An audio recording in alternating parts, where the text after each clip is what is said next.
On Monday the 22nd of July 1987, 25-year-old Wendy Nell said goodnight to her boyfriend and went to her flat in Guildford Road, Tunbridge Wells, Kent, UK. This was the last time she was seen alive. She was murdered later that evening. On Tuesday, November the 24th, 1987, 20-year-old Caroline Pierce took a taxi to her basement flat in Grosvenor Park, Tunbridge Wells, and was not seen alive again. Her body was found dumped 40 miles away a month later. This is Azra Kamal, who tragically died in a terrible accident at the age of 24 in July 2020. However, if this was not horrific enough, the man who killed Wendy and Caroline violated her body after her death, and she was not the only one. He did this to at least 100 corpses of women and children. This is the man responsible for these offences, David Fuller, aka the Morgue Monster, and his crimes will shock and appall you. Welcome to Evil Among Us. In 1987, Kent police were dealing with the double murder of two women in extremely similar circumstances. At some point during the night of Monday the 22nd of July 1987, an unidentified man broke into the flat of Wendy Nell, beat her, seriously sexually assaulted her and strangled her to death. Concerned work colleagues and her boyfriend contacted police the next day and found her window open and her body on the bed. A significant amount of blood was found at the property, showing she had bled profusely during her final moments alive. 5 months later, in December 1987, the body of a woman was found in a field in St Mary in the Marsh, approximately 40 miles from Tunbridge Wells. She had been seriously sexually assaulted and strangled to death. The body was identified as being Caroline Pierce, who had gone missing from her basement flat the month before. On the night she disappeared, screams were heard by her neighbours. These two crimes became known as the bedsit murders, but despite extensive investigations, no suspect was identified, and the case eventually went cold. Advancing DNA testing meant the police forces were revisiting cold cases, sometimes decades old, in order to try and identify suspects. This analysis linked the killer of Wendy Nell and Caroline Pierce, but this did not match anyone on the national database. However, by 2019, there had been the emergence of familial DNA searches, whereby the police were able to compare the DNA to known offenders who were on the database for similarities, which would suggest the unknown offender was a relative. From there, they would then focus on the family and take samples of all males to see if any of them were an exact match. The closest match was Fuller's brother, whose DNA was added to the police database in 2012, and this fact, and further inquiries, led the police to Fuller's door.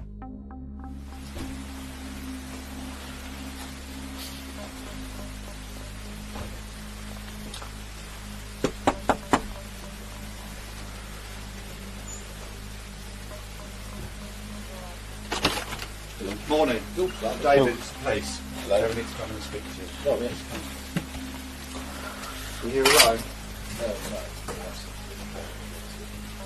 Okay. Good. David, if you listen to what I'm going to say. Yes. We're from Kent Police and we're investigating the murders of Wendy Nell and Caroline Pierce in 1987. Okay? As part of that investigation, you've been linked as a suspect, both geographically and forensically. Okay, if you listen to what my colleague's going to say to you. All right, David, you're under arrest on suspicion of the murders of Wendy Nell and Caroline Pierce in 1987. Do you understand? You do not have to say anything, but it may harm your defence if you do not mention, when questioned, something which will later lie in court. Anything you do say may be given in evidence. You are being arrested to secure and preserve evidence by means of questioning, so we can conduct searches, so forensic samples can be obtained, and to prevent your disappearance. As an aside, I always find these murder arrest videos really fascinating, as they show an individual's last moments of freedom, as they basically go straight to the police station, then to court, and then sit in prison until their trial or their sentence, and then, if convicted, serve their time, which could be 15 years, 20 years, or the rest of their lives.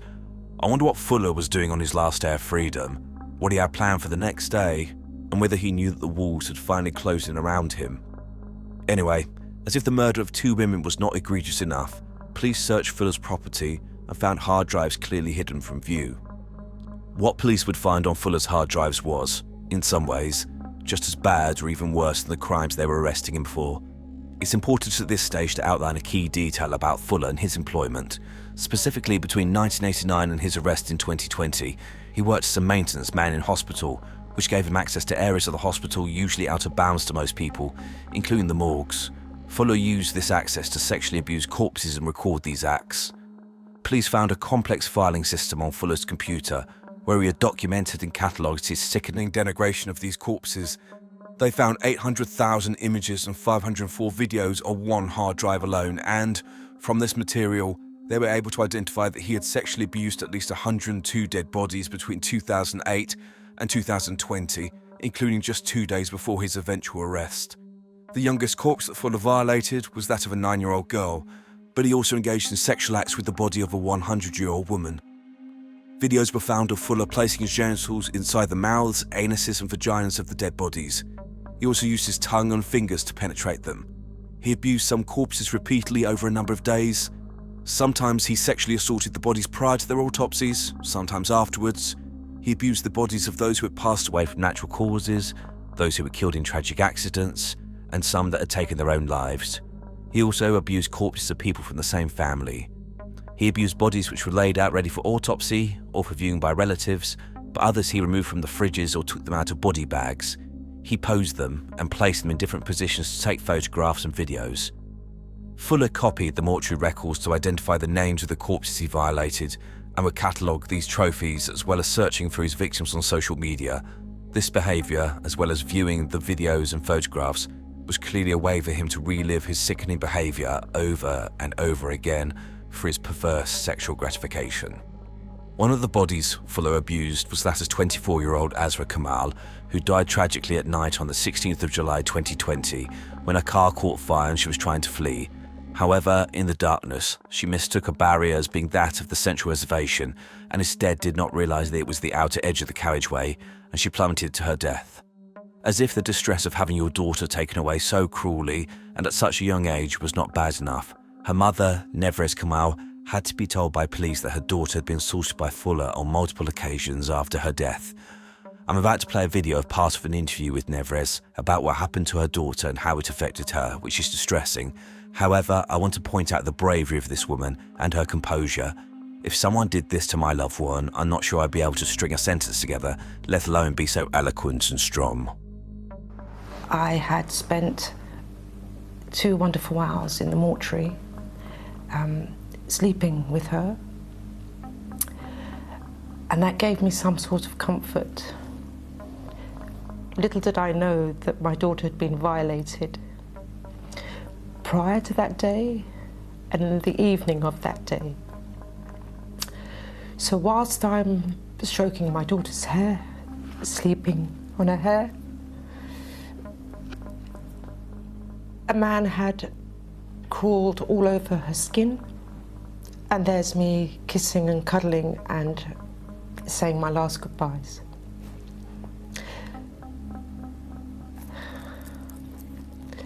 And that's quite awful, quite awful. However, it is not Azra's shame. It is not my shame. Maybe some would just bury their heads in the sand and not want to know any more detail. But you've actively kind of sought out the facts. You wanted to know how long. Yes. When did he come in? Yes. What access did he have? Yes. You found all of that out already. Yes. And I tell you why, Jason, is that if you allow, for me personally, if you allow yourself to wonder what if, what happened, how could it have happened, how long, what did that person do, we spend a lot of time and energy creating confusion and pain in your mind. For me to have facts, I can focus on those facts and I can focus my energy on that. And I will never bury my head in any sand, and nor would have Azra. I've thought long and hard about this interview, and I know that Azra would be asking me, tell the story. So you do have the detail, and you do know the shocking thing seems to be that he had access for 20 minutes, half an hour. Well, I'll give you the details, Jason. The first time was 13 minutes, The second time was 15 minutes. And the day that I visited Azra and spent quality time, and my last time with Azra, was for 35 minutes. This first video shows the moment that Fuller confessed to his evil crimes during his police interview. Notice his cowardly demeanour compared to that of Nevrez, with him hunched over, barely making eye contact, and trying to avoid actually verbalising the horrific things he had done. The second clip is looking at an obvious question in this case, and that is how Fuller was able to get away with this for so long. Was it always in the evenings, David? Was it always evening time? Yes. Yeah. Okay. How we know that. I want to admit I am admitting the offences, but I don't really want to go into detail. Yeah. Okay. I appreciate that. And what offences are you admitting, David? As you've just described to me. Okay. In terms of the sexual penetration of Yes. corpses? Okay. Do you know why you started? No. The second part to this, David, is the recording, isn't it? Of what's been happening.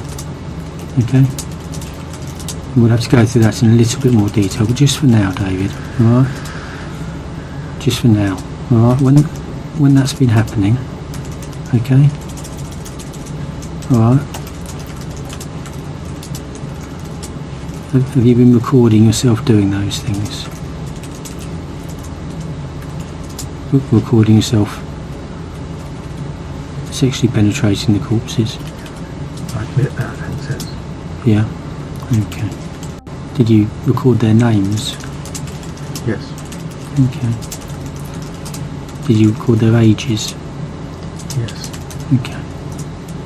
Why did you record what was going on?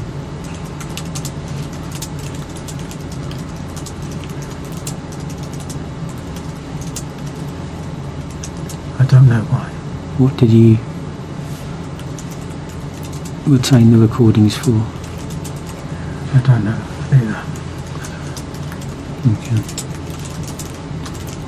Was it for further sexual pleasure, David? You know, in the same way as somebody would keep pornography or things like that? Was it for further sexual pleasure? No. To understand this, Nevrez asked the NHS Trust for a map of the mortuary. She learned that David Fuller had swipe card access because he sometimes did maintenance work there, and that he knew staff went home at 4 p.m. Porters might still visit the receiving area delivering bodies, but the same fridges had doors opening onto the post-mortem area, where Fuller committed his crimes. Here there was no CCTV until recently, and the fridge doors were unlocked. Fuller gained access through the utility rooms, but he still passed cameras en route and needed to swipe in. Despite the lack of CCTV cameras, I think the question still remains how someone did not notice what this man was doing. Reports state that he went into the mortuary on thousands of occasions. Surely someone must have been keeping a log of maintenance work in the building and question why, when there were no reported faults, he kept going in there. It also does not appear that his contact with the bodies was brief, so how did no one see him or catch him when he would spend significant time posing and abusing the bodies?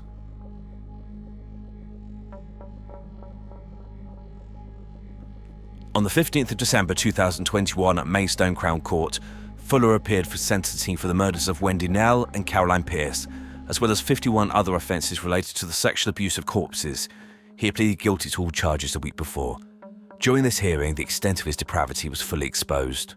Also contained on Fuller's hard drives were images of murdered and sexually abused women and children. There was a large number of indecent images of children, some as young as 2 years old, being forced to commit sexual acts with men.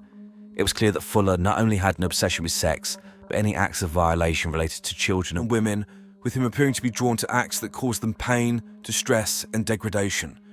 With regards to the 2 women he murdered, it was unclear but considered likely that he committed sexual acts on them after they were deceased.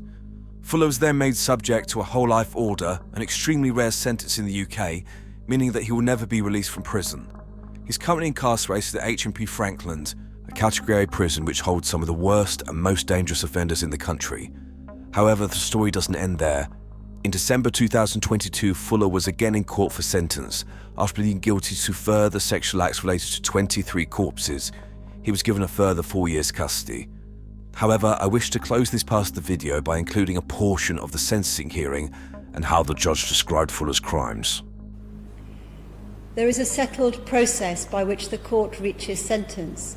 I must assess the degree of your responsibility, establish the harm caused, and consider aggravating and mitigating features. There is no sentencing guideline for sexual penetration of a corpse or for possessing extreme pornography. The maximum sentence for both offences is 2 years imprisonment. In my judgment, each of these offences was of high culpability, all of them the highest possible blameworthiness.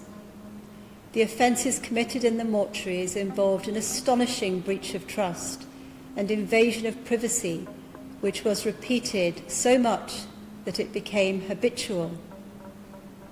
The dead bodies of women were used for your sexual gratification. Each was recorded, and some were further manipulated when reduced to digital images.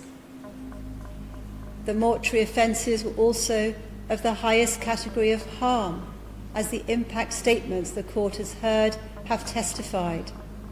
You have no regard for the dignity of the dead. Women who had recently died were attacked at a time when they were utterly alone and unable to resist or report your exploitation. As you well knew, those who cared for them were mourning their loss at the very time you were abusing them. There are numerous aggravating features obvious in the description of what you did: the location, the repetition, the abuse of position, the utter degradation of those recently living human beings, and in particular, the multiplicity of victims. There is no mitigation. I have seen no evidence of genuine remorse, as opposed to hollow regret now that you are under public scrutiny. It is clear that David Fuller was a committed necrophile, and it will likely take years of analysis by people much cleverer than me to understand his crimes and how his sexual beliefs developed. However, I want to have a go at it, so here are my thoughts on David Fuller and how his offending potentially progressed. Firstly, I think that it's important to point out that Fuller wasn't only interested in dead bodies, but he appeared to also have a sexual interest in acts on living women and children, with these revolving around violence and a lack of consent. I believe this demonstrates that he had an overall desire to engage in acts which degraded women and children, using their bodies any way he wanted, both before and after they died. This behaviour, I think, would have given him a great sense of power, which was likely in contrast to his general demeanour, which appears, outwardly, to be quiet and somewhat introverted. How his interest in this type of behaviour developed is not clear, but it is apparent that he'd been a ticking time bomb for most of his life. The murders of Wendy Nell and Caroline Pierce were clearly not impulsive acts and were likely planned out and were the culmination of years of fantasies. The fact that the judge believed that he may have had intercourse with their bodies after death suggests that potentially his whole aim was to kill these women in order to abuse their bodies after they had died. However, to the best of our knowledge, Fuller did not kill again, which is unusual, but I believe explainable and shows his level of cunning. Potentially Fuller found the act of murder too risky and laborious, including cleaning up the crime scene, etc., and weighed up his options as to how he could indulge his sick sexual desires without risking being caught. So, he researched jobs which would bring him into contact with dead bodies on a regular basis. I have little doubt that the reason why Fuller got the job in the hospital in 1989, a year after the murders, was to gain access to corpses to abuse. I also don't believe for a minute that Fuller's behaviour only started in 2008 and stopped in 2020, and think it is likely that he had been doing this for decades. Based on this, the number of corpses he violated could be in the thousands. Whether he did in fact commit more murders is unclear at the current time, but I would not be surprised if the name of David Fuller is not in the news again in the future. Ian Watkins had it all. Adoring fans due to the success of his band Lost Prophets, millions of pounds in the bank, and offers to play some of the biggest festivals around the world. However, Watkins was in fact two people. One, the talented musician, the other one of the most depraved paedophiles the UK has ever seen, who used his fame to abuse his fans and gain access to children. Welcome to Evil Among Us. Ian Watkins was born on the 30th of July 1977 in Wales and met his future Lost Prophets bandmate Mike Lewis whilst they were still at school. Their love of music led to them forming their first band as teenagers, who used to play in Watkins' garage. After being in a number of bands, in 1997 Watkins, Lewis and several other musicians formed the rock band Lost Prophets, who made their live debut in 1997. The band initially only saw limited success in the South Wales scene, playing gigs at venues across Wales, including Newport. It was the release of their debut album The Fake Sound of Progress in 2000, which brought them to wider attention, and from there the band's fan base exploded, leading to Lost Prophets playing support for bands such as Linkin Park and Deftones, as well as headlining gigs of their own. Over the next 12 years, the band released 4 more records, sold 3.5 million albums worldwide, and played some of the biggest festivals in the world, including Glastonbury. They earned particular success in the UK with the songs Last Train Home and Rooftops. This next clip shows Watkins talking about the band's comeback after a hiatus in 2012. Kind of weird because to us, we've never been away from ourselves. Americans forget that there are other countries out there. There's a whole world outside of America, you know. The last record didn't come out in America, but, you know, went platinum in the UK and we did, you know, tours, just toured it constantly, and it was like, and then on this new record, this is our first record on a major label in the UK, because all the other ones have been on in indie. It's kind of weird. It's not that, like, we'd forgotten or given up on America, because like 4 of the guys live in LA, you know what I mean, and married American girl, so they're like, we got to tour America, and I'm like, well, you know, yeah, cool, but if not, you know what I mean, like I love playing America, but I'm not going to lose sleep over it, you know what I mean, it's kind of, but then. However, there would be no comeback. By the point of this interview, Watkins was mere weeks away from being arrested for horrific crimes he had committed, including the sexual abuse of babies. What's even worse is that the police had known about these crimes for years and had had numerous opportunities to stop him. Concerns related to Watkins were reported as early as 2008, 4 years before his arrest. In December of that year, a former partner of Watkins called social services and said that he'd given their infant child cocaine and touched him inappropriately. This information was passed to South Wales Police, but was not acted upon. By this point, Watkins had already taken advantage of underage fans, including the previous year in 2007, when he'd abused a teenage girl who was a virgin. Watkins got her to dress as schoolgirl's outfit and videoed them having sex, orally, vaginally and anally. He asked her whether she enjoyed being his, quote, underage slut. He also urinated on her face and told her to drink it. In March 2010, information was passed to South Wales Police that Watkins was involved in child pornography and that he had stated that he wished to engage in sexual acts with children. In June 2010, information was again sent to South Wales Police claiming that Watkins was in possession of child pornography and had claimed to have molested a 4-year-old, and he was using social media platforms to groom underage boys and girls. Just 2 months later, in August 2010, South Wales Police received yet another report about Watkins, this time stating he forced young girls from the age of 14 to have sex with him after gigs and recorded the acts on his laptop. Watkins also claimed to have gone on social media, threatening the children that he abused, telling them that he'd get people to come round and, quote, sort them out if they told anyone. Watkins repeatedly boasted and bragged about his behaviour and how he wanted to escalate his offending. It's clear that he thought he was untouchable. In May 2011, this woman, Joanne Majalix, a former partner of Watkins, made a complaint about police inaction surrounding his behaviour. This clip shows parts of an interview with her, where she describes her interactions with Watkins. He began telling me about all the underage fans that he took the virginity of, and he was proud of it, and how he abused them, and how his favourite video that he had was of a 14-year-old schoolgirl stripping off and saying her name and date of birth to the camera just before he took her virginity, and just all the other vile things that you said he'd done to these fans, and that I would say to him, stop talking. I don't want to hear it, just stop talking, it's upsetting me. He started saying that he wanted to get me pregnant just so that he could rape our daughter. In February 2012, a man made a report to South Wales Police stating his daughter might have been molested by Watkins, who had filmed the assault. There are more reports, including in April 2012, when an Australian national contacted South Wales Police and said that Watkins had boasted about getting a 13-year-old high and having sex with her, and that he hoped she fell pregnant. Watkins also boasts about drugging other young girls to have sex with, and his hopes that they too would get pregnant. In June 2012, South Wales Police were contacted by another individual who stated that Watkins had, quote, an unnatural interest in children, and that he had texted her saying he wanted to drug and rape a baby. So South Wales Police were contacted by multiple people separately, all of whom basically made the same accusations about Watkins, that he was an unrepentant paedophile, and they did nothing. We'll return to this later. However, there was one report which gave an indication of the depravity of Watkins, and which brings up the worst offences he committed.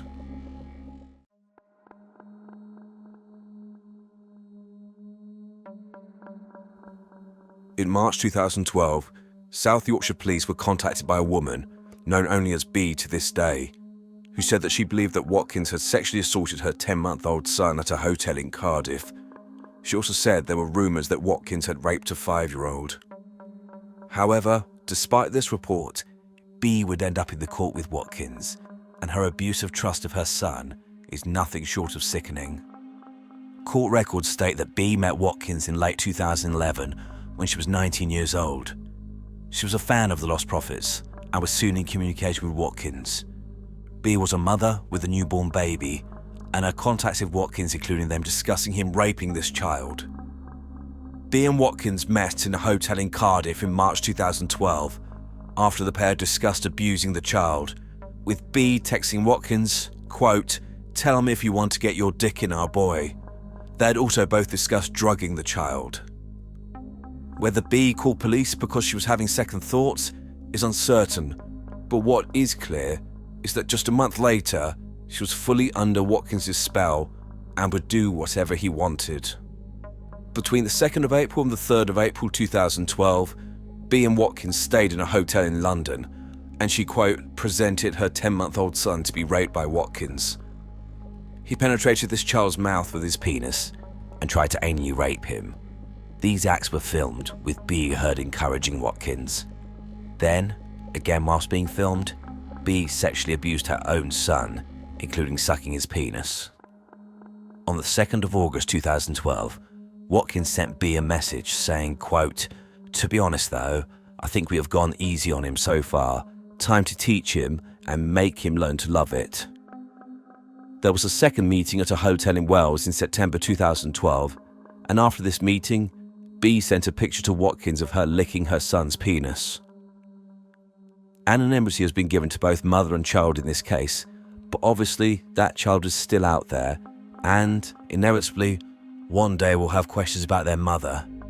God knows what they'll be told, and how finding out the truth would destroy their entire life. Also in the dock with Watkins was P, another mother who utterly betrayed the trust of her child, this time a baby girl.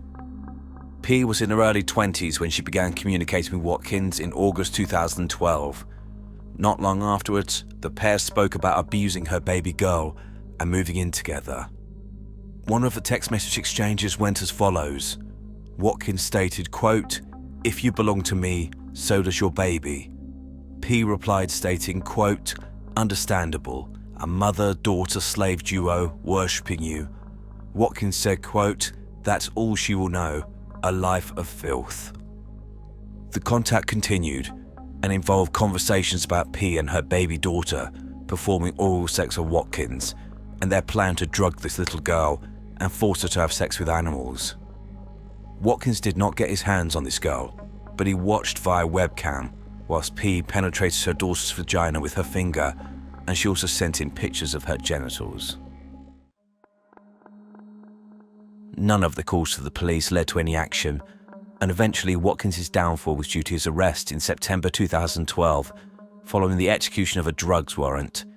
This resulted in computers, mobile phones and storage devices being seized, resulting in his sexual offending being exposed. In order to break the code on his laptop, South Wales Police had to employ the services of GCHQ, the UK's communication intelligence agency. On screen is the password that unbelievably was found to be on Watkins's laptop.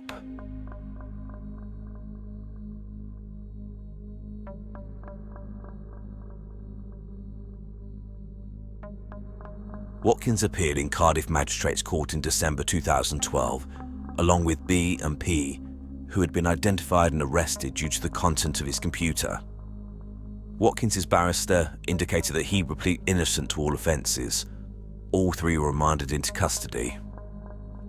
However, likely realising there was no way he could explain the material on his computer, mobile phones, etc., on the 26th of November 2013, Watkins pleaded guilty to 13 offences, including attempted rape and sexual assault of a child under 13, 3 counts of sexual assault involving children, 6 counts of taking, making or possessing indecent images of children, and 1 count of possessing an extreme pornographic image involving a sex act on an animal. Both B and P pleaded guilty to sexually assaulting their children, as well as facilitating Watkins abusing them. Sentence was set for the 18th of December 2013.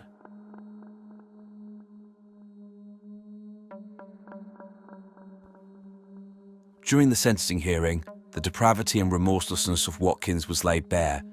Not only the seriousness of the offences, but his behaviour since being remanded into custody. Specifically, a few days before his sentence, Watkins was recorded on a prison phone call saying, quote, "I do my charm, or do I end up making things worse for myself? Or do I just say I was off my head and can't remember?" He also said that he was going to release a statement saying that his abuse of children was, quote, "mega lols," whilst also stating, quote, "I don't know what everyone is getting so freaked out about." During the hearing, and showing the coward that he is, Watkins, through his barrister, claimed he could indeed not remember his sexual abuse against the children of B and P. None of this was accepted by the judge. Reference was made to a probation pre-sentence report where the author outlined their conversation with Watkins, who described wishing to push ever more extreme sexual boundaries. They assessed him as a dangerous sexual offender and wrote, quote, "It's also my assessment that the child victims in this case appear to be coincidental to his need to dominate and to test out the extent to which his sexual partners would collude and participate in his sexual interests." A police investigator said that Watkins was probably the most dangerous sex offender he had ever seen. Justice John Royce stated that the offences collectively, quote, "plumbed new depths of depravity." He also stated, in reference to Watkins, quote, "I'm satisfied that you are a deeply corrupting influence. You are highly manipulative. You are a sexual predator. You are dangerous. The public, and in particular young females and children, need protection from you." Turning to woman P and woman B, Justice Royce outlined their unspeakable actions and identified that both had utterly abused the trust placed in them as mothers. He then sentenced them. Ian Watkins was sentenced to 35 years in prison. He has to serve at least 19 years before he can apply for parole. Woman P was sentenced to 17 years in prison, to serve half in prison prior to release and the other half to be spent in the community monitored by probation. Woman B was sentenced to 14 years in prison. Again, half of this is served in prison, half in the community being monitored. By my calculation, both B and P will have been released by now. Watkins likely has another 9 years to serve before he can even apply for release. As the expression goes, how the mighty have fallen, Watkins went from a life of luxury to a 60-foot square cell at H&P Prison, Wakefield, a Category A prison in Wakefield, West Yorkshire, dubbed the, quote, "monster mansion," due to the high number of highly dangerous sex offenders who reside at the establishment. However, finally being caught for his crimes and time behind bars appears to have had little impact on Watkins, and he remains a highly dangerous sex offender. In 2017, it was reported that Watkins had been corresponding with a 21-year-old fan in which he joked about her toddler watching her have sex. Whether Watkins still considers his offences mega lols is unclear. What is apparent is that he is where he should be, and the fame that he used to groom and abuse others will inevitably come back to haunt him, as it will be this fame, and now infamy, which will mean that when he is eventually released, he will not have a moment's peace when the papers track his location and report his movements, likely for the rest of his life.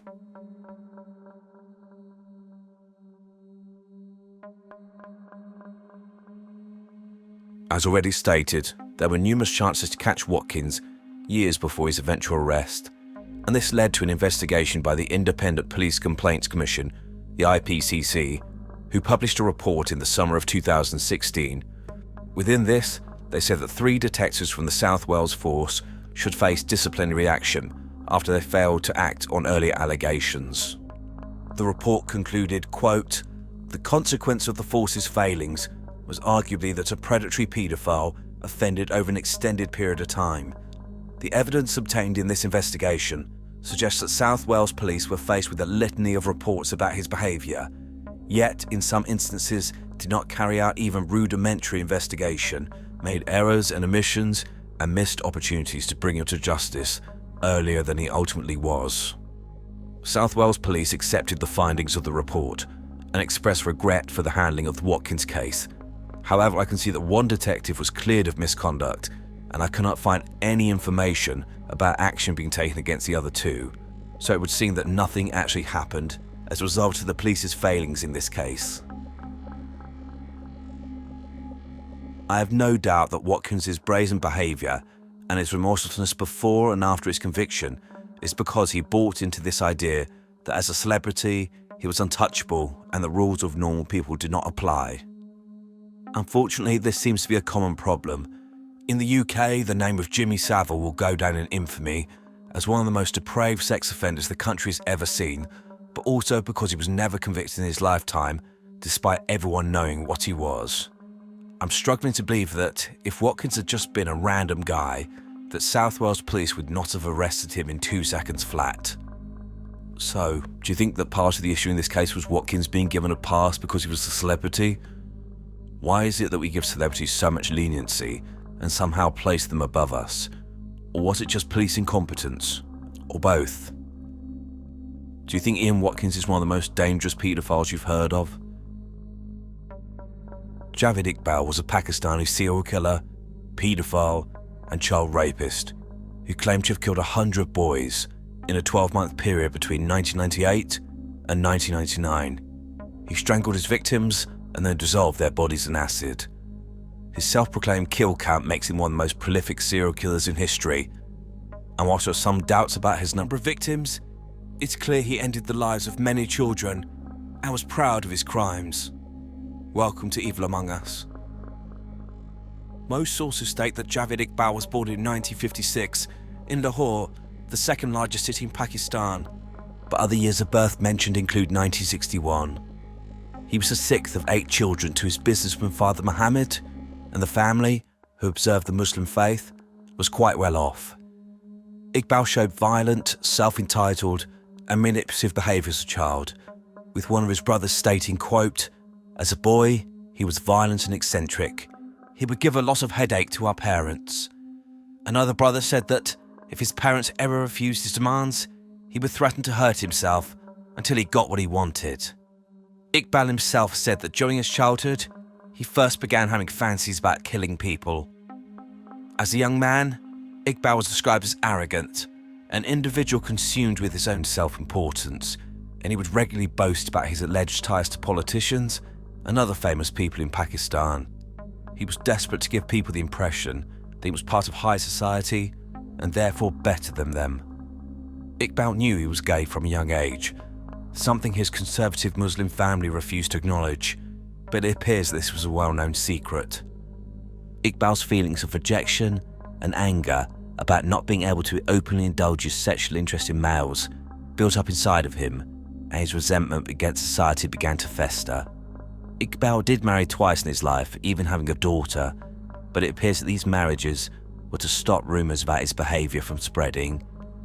However, when he got to his 20s, it became clear that Iqbal was not interested in men, but little boys, and he would go to great lengths in order to find victims.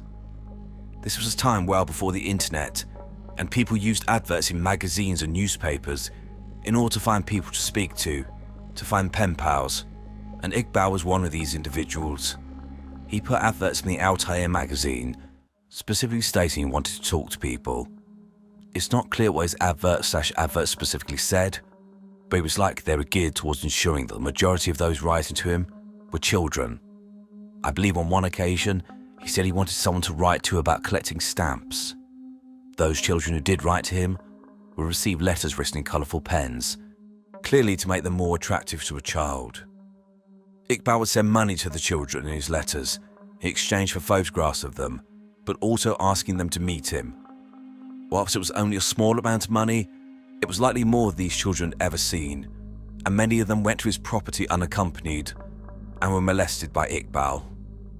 In the neighbourhood where he lived, he quickly gained a reputation as a paedophile, and parents would keep their children as far away from him as possible, but this did not stop Iqbal from luring children from outside of the immediate area.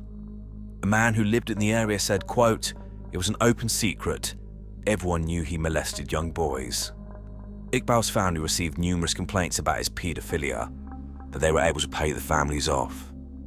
This seems to have emboldened Iqbal, and he became more brazen. In 1990, he lured a 9-year-old boy off the streets into his home and raped him. The boy's parents called the police and filed a report, and he was arrested for sodomy. However, Iqbal was able to pay the police off, and the charge was dropped. Iqbal then opened an arcade in the early 1990s, which was a magnet for local children. He would spoil them, and an adult who used to go there as a child later stated, quote, "He spent lavishly on kids. He would buy us firecrackers. He even built fish aquariums and enclosures for snakes for the entertainment of neighbourhood kids." Children would flock to the arcade day and night, and Iqbal took full advantage of his constant stream of victims. He would drop a 100 rupee note on the floor, which is just under £1 or just over $1 in today's money. He would then watch which child picked it up and announce that his money had been stolen. He would then say he needed to search the boys. Once the money had been found on the boy who picked it up, he would be accused of being a thief and told to go with Iqbal into a different room, assumedly for punishment or a talking to. In this room, the boy would be anally raped and often told they could keep the money to buy their silence. Iqbal did this repeatedly. Eventually, word spread amongst the area and parents stopped letting their children go to the arcade. However, Iqbal was undeterred and set up an aquarium, a gym, and even a school, all with the intention of attracting young boys that he could molest. It's clear that Iqbal was a committed paedophile who would use family money to set up ventures to indulge his deviant sexual interest in little boys. Things got worse in 1993 when his father died and Iqbal received a significant amount of inheritance money. Iqbal would spend lavishly, including building a large house in Rana town in 1995, where he would often be seen with young boys who he'd invite over and no doubt molest. Eventually, Iqbal opened another arcade in order to continue to gain access to young boys and to rape them. In February 1998, a report was received from the police. They'd lured 2 young boys from the Das Darbar shrine in Lahore, taken them to a remote location, and raped them at gunpoint. Iqbal was again able to pay the police off and was not charged. On another occasion, Iqbal raped a child from an upper-class family. The matter was taken to the elders of the area, and Iqbal was forced to write a letter saying he wouldn't do it again. And this note was circulated around the area, and Iqbal was made to visit about 100 local businesses to apologise as penance for his crimes. However, his luck ran out in September 1998, when Iqbal was beaten severely by 2 children, including one who worked at the arcade. Iqbal was beaten so badly that he received severe head injuries and was unconscious for 22 days at Lahore General Hospital. Whilst he was unconscious, a child's family made a complaint of rape to the police, and, due to not being around to try and bribe his way out of it, when he regained consciousness, he was arrested on a charge of sodomy, but bailed. None of Iqbal's family were willing to pay for his medical treatment, so he had to pay for this out of his own pocket. and he lost his expensive house and cars and was essentially penniless. When he was released from hospital, he had weeks of recovery ahead and was unable to walk properly without assistance. He was forced to move into a run-down property in a slum near the Ravi Road in Lahore, and his aging mother took care of him. I found no real information about his mother, but she and Iqbal were apparently close, but she soon died of a heart attack, and Iqbal linked this directly to the stress of the police daring to arrest him for raping children. The death of his mother appears to have been the straw that broke the camel's back, and Javed Iqbal decided to get revenge against society by killing 100 male children. He wanted revenge against the police, who would dare to arrest him for raping children, and so would show how cunning he was by committing murders right under their noses. He wanted children to be punished because they dared to report his behaviour to the police, and also attacked him, despite it being highly likely that those who assaulted him were children he had raped or attempted to rape. However, most of all, he wanted revenge for his mother's death, with him later confessing after his arrest, quote, "My mother cried for me. I wanted 100 mothers to cry for their children." Between approximately December 1998 and December 1999, Javed Iqbal put his sickening plan into action.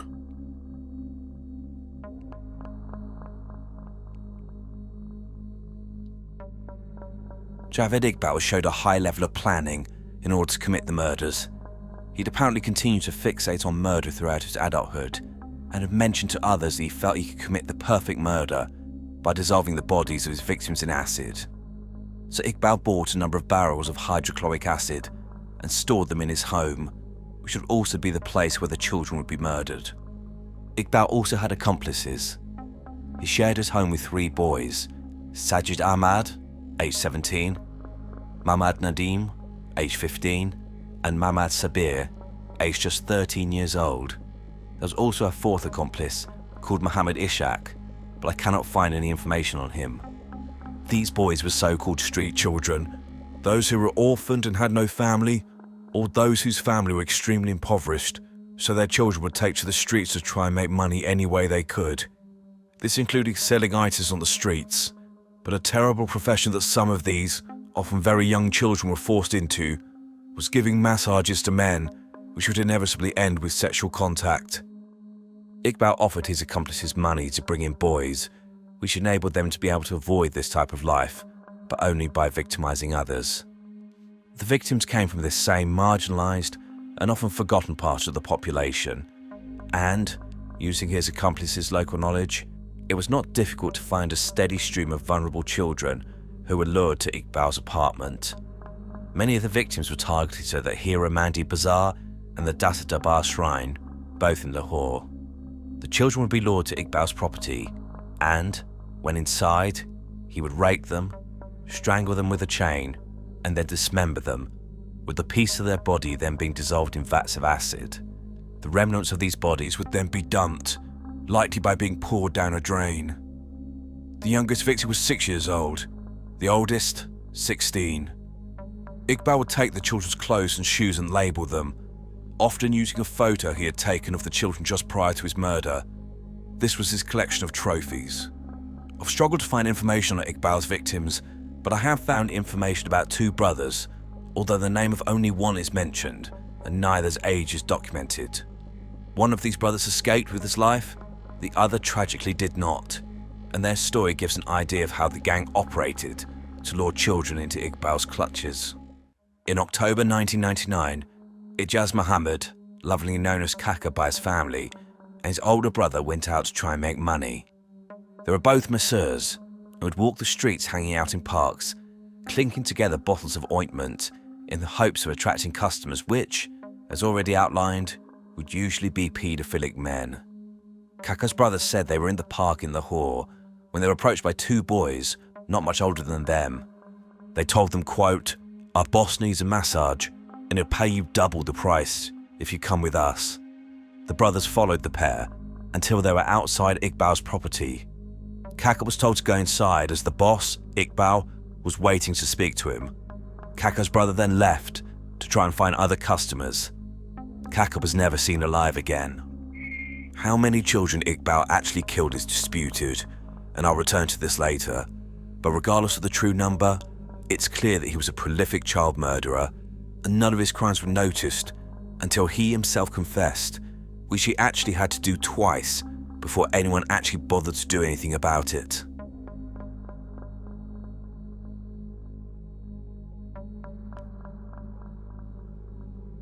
In November 1999, a letter was received by Lahore police station, which was a confession, with the author stating they'd killed 100 boys. A few officers went to the address on the note, Iqbal's home, and knocked on the door. When he answered, he was agitated and abusive, and at one point, pulled out a gun and began threatening the officers, saying he would shoot himself if they didn't leave him alone. So, what did they do in this situation? Did they bundle him to the floor, arrest him, and search the property? No, they simply walked away. In December 1999, Javed Iqbal mailed the same letter, along with dozens of pictures of boys he'd murdered, to the offices of Jang, Pakistan's most popular Urdu language newspaper. This landed on the desk of the editor, Jamal Chisti, who later stated, quote, "After going through the contents of the envelope, I thought there could be two possibilities. Either someone was trying to frame him, or this man has really done it." Jamil and a colleague took it upon themselves to investigate, and they, like the police a month before, went to Iqbal's property. It was abandoned and padlocked. The two journalists scaled an outside wall in order to gain entry. What they found inside was like something out of a nightmare. They saw bloodstains all over the floor and walls, and noticed blood on a chain, the same one used to strangle the victims. There were sacks scattered around the floor, as well as a journal, with placards neatly pinned to the wall, explaining what they'd found like some sick museum exhibit. One placard read, quote, "The 5 sacks lying in one corner of this room contain the clothes of 100 victims, while the remaining 3 contain 85 pairs of shoes belonging to them. All details of the murders are contained in the diary and the 32-page notebook that had been placed in the room. This is my confessional statement." Another read, quote, "I've decided to commit suicide." There was a distinct smell of decomposition, which seemed to be emanating from 2 barrels in the property. One of these was opened and found to contain human body parts which had been dissolved. Later, it would be determined that the barrels contained a human torso, as well as 2 feet amputated at the ankle. They were determined to be the remains of 3 different children who had been dead for some time. A placard on the wall near the barrels stated, quote, "The bodies in this room have deliberately not been disposed of, so that the authorities will find them after my suicide." Also found in the property were bags and bags of human hair, clearly taken from the heads of the victims due to how long this would take to dissolve in acid. This point, and the whole setup, indicates that Iqbal had set up a production line of murder and dismemberment, with him having researched every aspect of how to achieve his horrific objective of killing 100 boys as quickly as possible. It appears that he achieved this in approximately 12 months.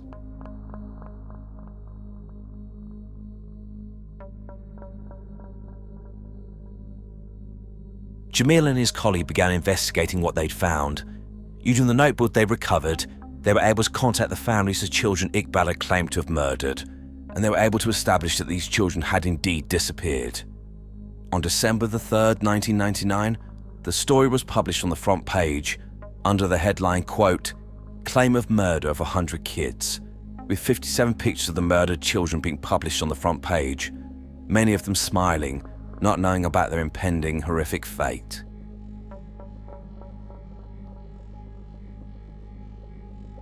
Publication of this story caused understandable chaos, and parents of missing children descended on the area, clutching photographs of their babies.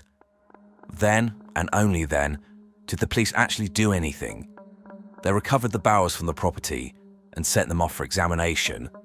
They also collected all the shoes and clothing and laid them out in an evidence room, whilst grieving parents had to pore through these piles, looking for items belonging to their children. Absolutely horrific. The police then began looking for Iqbal and his accomplices. His 4 accomplices were found first, having been arrested when they tried to cash a stolen traveller's check. However, whilst in custody, one of these, Mohammed Ishaq, apparently committed suicide by jumping out of a window whilst being questioned. From what I've read, suspects of particularly heinous crimes having accidents or committing suicide were quite common in this part of the world at this time, and was a poor attempt at a cover-up when these people were murdered or assisted out of the window by being thrown. Iqbal was nowhere to be found, but the police didn't have to look for him for long. On the 30th of December 1999, Javed Iqbal walked into the newspaper office of Jang and gave himself up.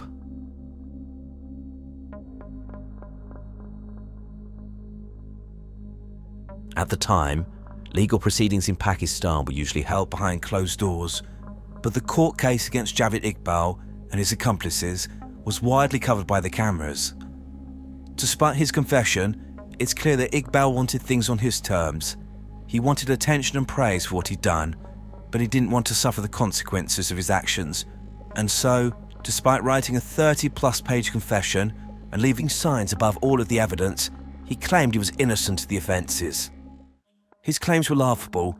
On one occasion, he said his confession about killing 100 boys was simply to bring attention to the plight of Pakistan's impoverished child population. Seriously? I mean, I don't even know where to start with that one. He also claimed that despite the remains found in the barrels in his home being identified as human bodies, the dismembered remains of children, he claimed they were simply full of beef and other meat as a way to confuse the police. Iqbal made long, rambling statements in court, which made little sense, including him saying, quote, "I was considered an insane person, but I beg that my viewpoint must also be heard. I considered myself a culprit because I have been made a culprit by police. So I think what he's saying here is that he confessed the crimes because the police told him he was the one responsible. Right." Inevitably, Iqbal and his accomplices were found guilty, and on March 16, 2000, stood to be sentenced before Judge Ranja. 13-year-old Mahmad Sabir was sentenced to 63 years in prison. 15-year-old Mahmad Nadim was sentenced to 182 years in prison. 17-year-old Sajid Ahmad was sentenced to death by hanging. As for Javed Iqbal, he was sentenced to death and then some. The judge ordered that he be strangled publicly in the street in front of the families of his victims. His body would then be cut into 100 pieces and dissolved in acid, exactly the way he had murdered so many children. However, despite this sentence being, in my opinion, quite fitting, it quickly caused an uproar amongst human rights activists and was appealed. It was determined that this sentence was abhorrent and could not be carried out. So, a new sentence date was set for the middle of October 2001, but Javed Iqbal would never attend this. On October the 9th, 2001, both individuals sentenced to death, Javed Iqbal and Sajid Ahmad, were found dead in their respective cells in prison. The official report was that they died by poisoning themselves. However, autopsies of both found they had clear signs of strangulation and a pattern of injuries suggesting they'd both been beaten at the time of their deaths and in the weeks and months before. I think it's pretty clear that the prison guards or prisoners, or both, took matters into their own hands with this one, but I'll leave that up to you to decide.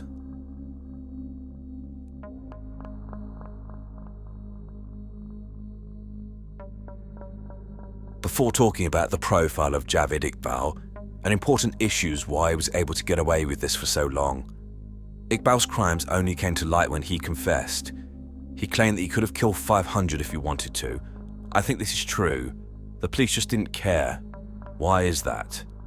Central to this is the inefficiency and corruption in the police, which had an impact on them actually bothering to investigate anything, the parents of the murdered children even feeling they were able to report their loved ones missing. The reason for this, from my research, was the rampant corruption and extortion happening in the police. Victims' families were scared to go to the authorities, for fear they would be shaken down and what little they had taken from them. They also knew that nothing would be done. As they came from poor families, their problems simply didn't matter. This is why only 25 of the 100 children who went missing were ever reported to the police. This is absolutely disgusting, and I pray that the police in Pakistan have changed significantly in the 20+ years since this horrific case.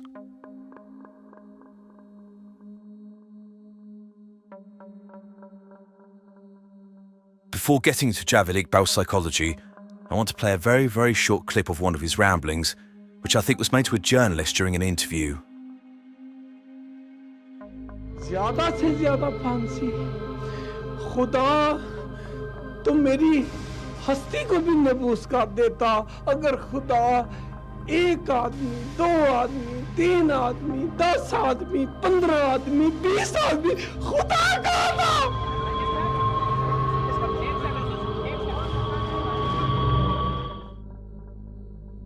Getting tired of the number of cases I've come across where religion is brought into it.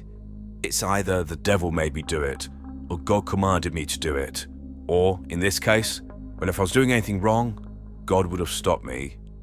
These are all examples of distancing language, shifting the responsibility of what they have done to someone or something else, allowing them to continue to diminish responsibility for their actions. It's clear that by the time that he appeared in court, Iqbal was panicking. I think he was so disconnected from reality, they believed he was justified in what he was doing, and that, when he announced his killing spree, people would fall in a pile on the floor, worship him as a god, and he would walk through the streets feared. He'd stuck his middle finger up at society, and he expected society to simply back down, having learnt their lesson, don't mess with Javid Iqbal, and then continued on his merry way, like he continuing to rape and murder children. I imagine he had fancies of newspaper interviews, television appearances, where the focus would be on him and his accomplishments, with people fascinated by his genius and the fact that he'd fought back against oppression. That is the only reason why he confessed, to get this recognition, and why he contacted the media and surrendered himself to them. However, when reality hit home and he realised, hey, people are pretty pissed, he scrambled around looking for some way to wriggle out of this airtight coffin he created for himself. And this included claiming that he'd faked everything to send some sort of powerful message to raise awareness about the plight of impoverished children. That one I find particularly pathetic.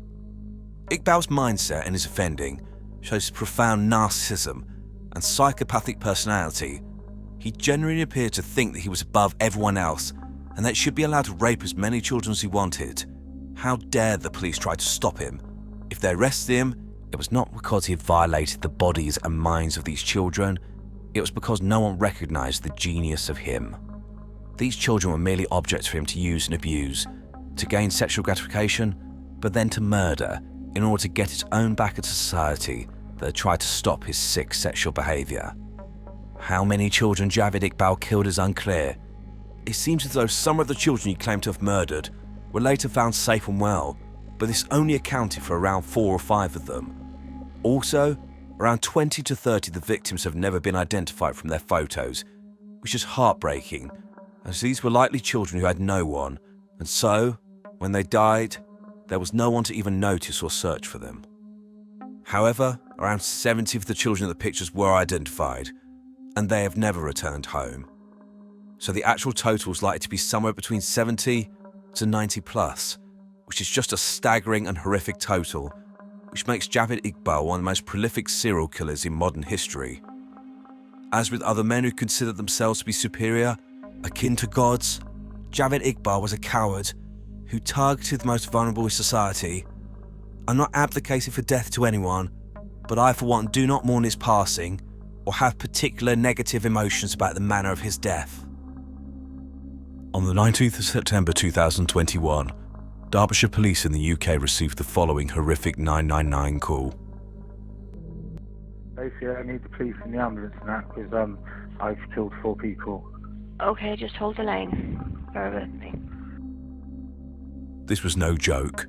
The man making this call, Damien Bendel, had in fact killed 4 people, including his pregnant partner, her 2 children, and another child who was at the property for a sleepover. He also raped one of the children while they lay dying. This crime shocked the nation and led to a review which revealed serious failings in the management of this man's case by people who should have been protecting the public. Welcome to Evil Among Us. Damien Bendel was born on the 6th of January 1990 and raised in the town of Swindon in Wiltshire.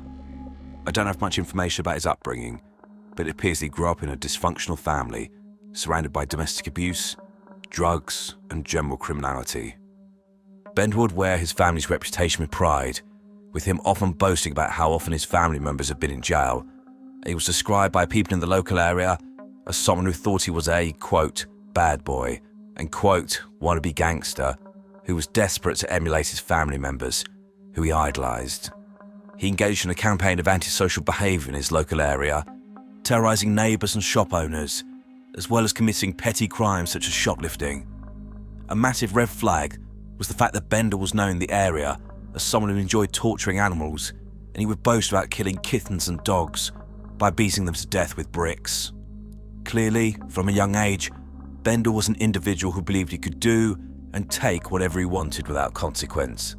An individual who enjoyed violence and inflicting pain on others. Someone who was willing to violently kill living creatures. He was also a racist and would racially abuse and target Asian members of the community. He claimed to have been a high-ranking member of the Aryan Brotherhood, but, whilst he was undoubtedly a white supremacist, his affiliations to any right-wing organisation has never been proven. Throughout most of his life, Bender was addicted to drugs, specifically cocaine and heroin, and he began using these when he was a teenager, and began committing offences to get money to fund his habit. On the 20th of April 2010, he was stopped by the police who searched him and found cocaine on him, so he was given another caution. However, within 6 weeks, he committed his first serious offence, which he was caught for.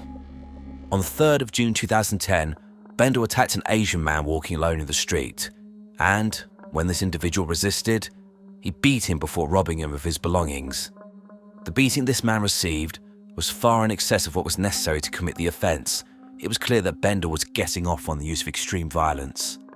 Before the victim lost consciousness, he remembered Bender racially abusing him while he punched him again and again and again. Bender was soon caught and, on the 30th of June 2011, was sent to prison for 3 years for robbery. Bender had interactions with various professionals in prison, one of whom described him as, quote, cold and calculated and quite psychopathic. He was assessed to be highly manipulative and a man fully in control of his emotions, who was willing to use extreme violence in order to get his own way. Bender was released in August 2012 and seems to have stayed off the police's radar for a few years, but this obviously doesn't mean he wasn't committing crimes. During this time period, it's known now that he was violently abusing a woman who was terrified of him. Not much information is available about this woman, but I shall call her B. It's not clear what behaviour B was subjected to, but, as I've tried to reinforce time and time again, the violence that people are willing to use behind closed doors towards people they supposedly love is often far worse than what they use towards others. So, considering this is a man who apparently enjoyed killing animals, I can only imagine the horror this woman was subjected to and fully understand why she felt unable to report this to the authorities until later, as he would have probably killed her had he found out. Bender could not stay out of trouble for long, and on the 7th of June 2015, he walked into a newsagent's in Swindon, run by Narendra Patel, who was 62 years old at the time. Mr. Patel later recalled, quote, he was pacing up and down the shop, looking out the window. I was suspicious as soon as he came in. I kept a close eye on him.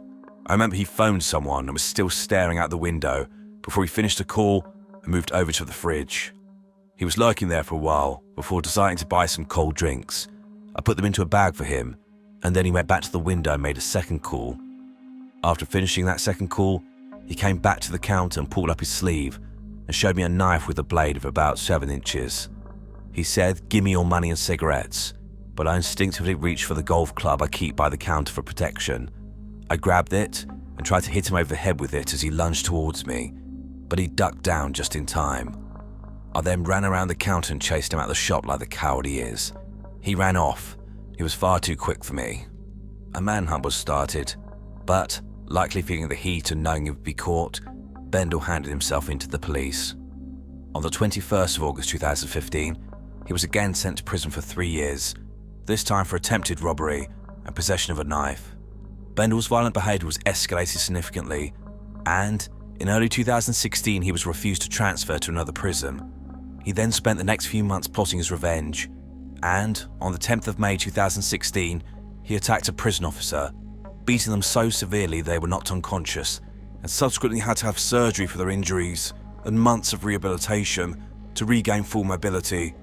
2 other officers were also assaulted when they stepped in to try and save their colleague. Whilst Bendel was in prison, B had reached out to the probation service to warn them how dangerous he was and that she'd been victimised by him. She was clearly terrified that he would come back after her. These concerns would have been heightened when on the 31st of October 2018, Bendel was released from prison on licence, but he only lasted a matter of weeks before being recalled to prison for drinking to excess and not complying with the terms of his release. He was sent back to prison on the 28th of November 2018 and remained there for the rest of his sentence before being eventually released on the 9th of August 2019.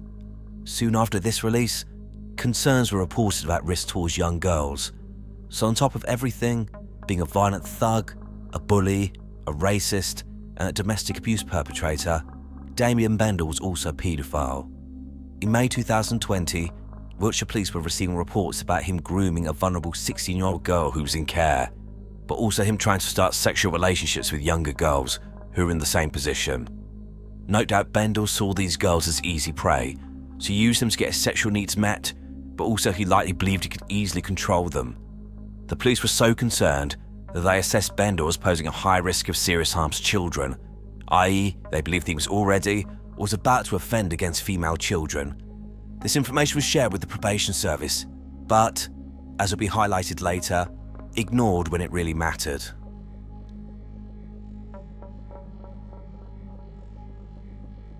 The real danger of psychopaths like Damien Bendel is their ability to charm and manipulate.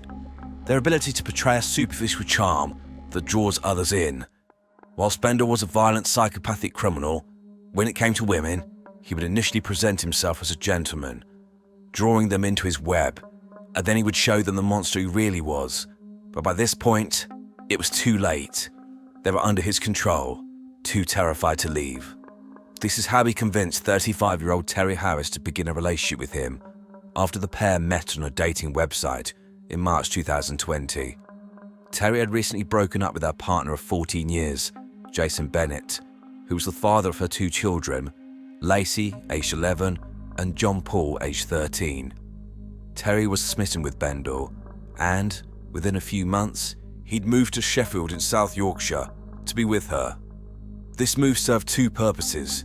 It meant that he could more easily control Terry by being close to her, but also he could avoid the police, as he was a wanted man. This was due to him setting fire to a car in Swindon on the 9th of May 2020, whilst drunk and high on cannabis. Whilst Terry was completely taken with Bendel, her friends and family were extremely concerned. Like when he was a child, Bendel had to be the big man and would brag about his criminal past and that he was on the run from the police. Bendel was a leech.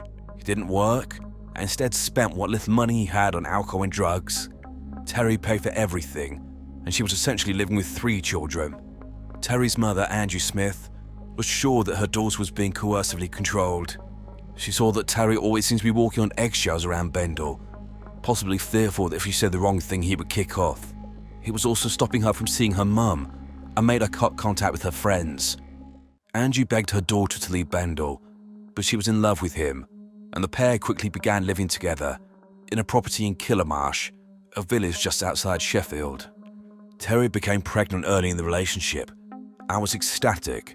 However, Bendel twisted this happy occasion into fueling his paranoia that she'd been cheating on him with another man, and neighbours heard him interrogating her about this.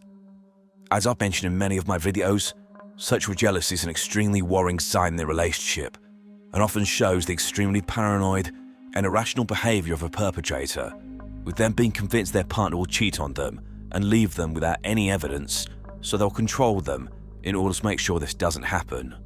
With a roof over his head and money in his pocket, Bendel could indulge his addictions to drink and drugs, and when he ran out of money, he would sell items in the house. Everything was about Bendel's needs and wants, and he expected others to cater to them while he sat around high and pissed, contributing nothing to the house or society, which was basically a template for his whole life. In May 2021, the police finally caught up with Bendel, and he was arrested for the arson in Wiltshire the year before and was taken to court. Unfortunately, it's at this point that the inexplicable mistakes were made, which likely contributed to the horror which occurred just a few months later.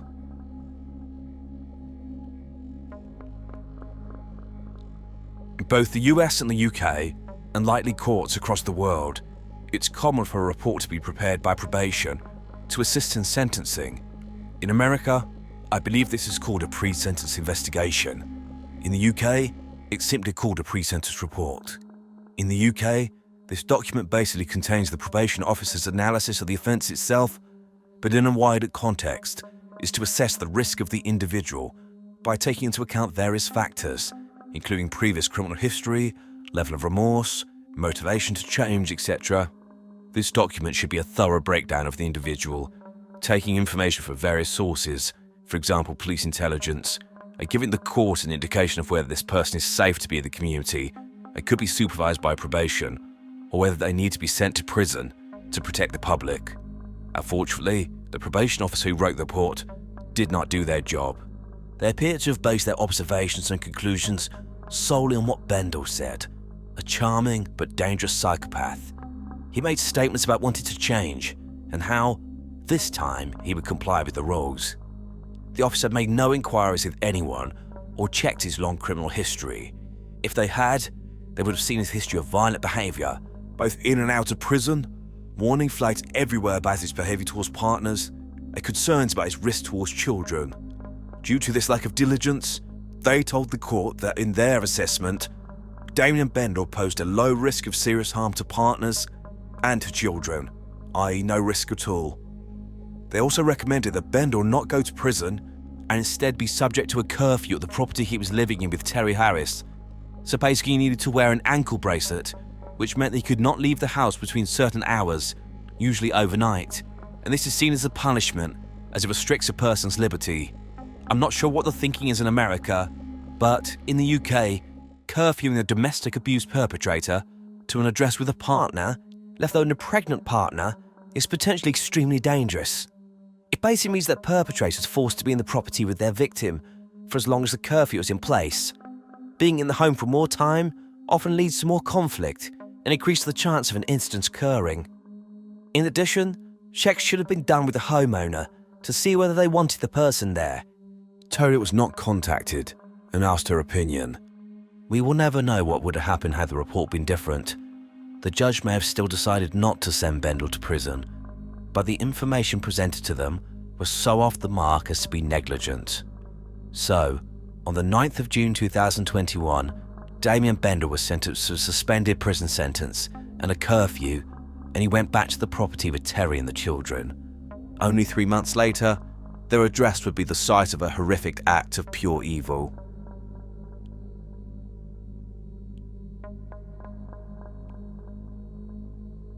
In the late evening of the 18th of September 2021, Damien Bendel was in the property with Terry Harris and her 2 children, John Paul, aged 13, and Lacey, aged 11, who were getting ready for bed.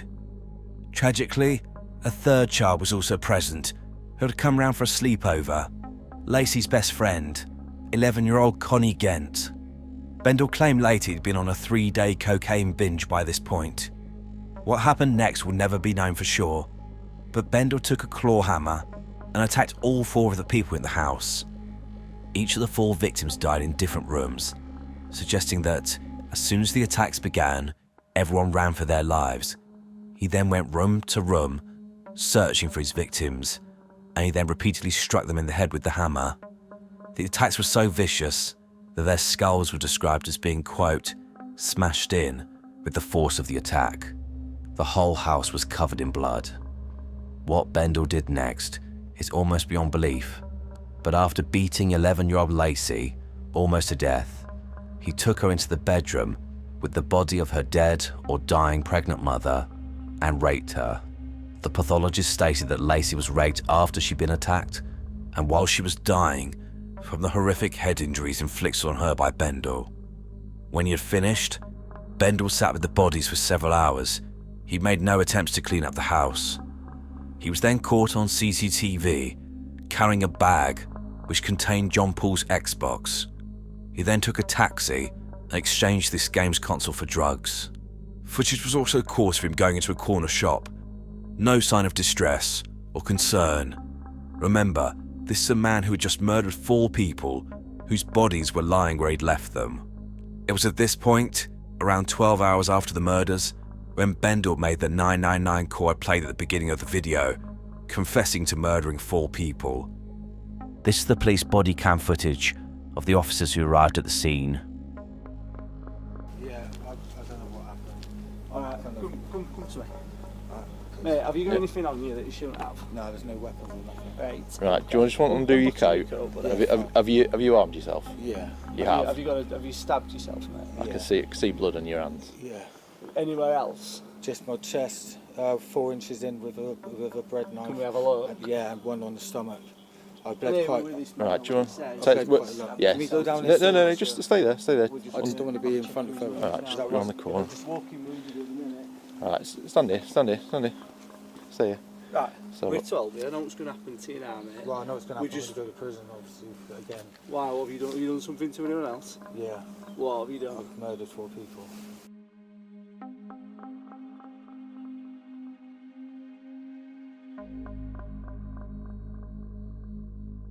He's been calm and compliant, but he's got some stab wounds to his chest. They're not oozing blood, but he's saying that his family are inside and that he believes he has murdered them. Are you alright for me to go in?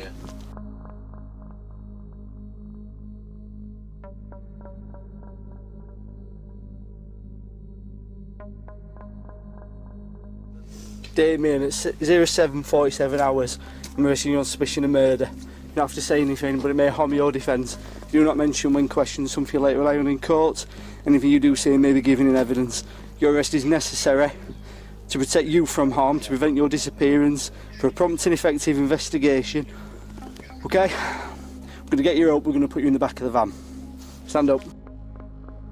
I want to raise a couple of things. Firstly, him stating, almost with an air of contempt, that he's going back to prison again, as though this is somehow unreasonable. Also, his half-baked attempt to end his own life. No doubt everything about this situation was about control. He called the police so he could control the narrative. He harmed himself to make himself look like a man who was so horrified by what he'd done that he tried to end his own life. This was ignoring the fact that it would later be easily proved that he was so distressed that he didn't call the police or an ambulance and instead went out to score drugs by selling the possessions of a child he'd just murdered. Bendel was all ready with his defence, telling the officers, quote, "The whole house is covered in claret. I used a hammer. I didn't realise what I'd done." He also reinforced them that he'd been on a drug bender for the last few days. I was so high, he couldn't remember a thing. However, this callous, evil monster couldn't help but brag about his crimes, saying to the officers, quote, "I bet you don't get 4 murders in Kilmarsh, do you?" As though the police would somehow be excited they were in the presence of a celebrity, or should be somehow in awe of the coward who ended the lives of children. There was no dispute about who had committed the offences, and Damien Bendel was charged with 4 counts of murder, as well as 1 count of rape, and was remanded into custody to await his fate.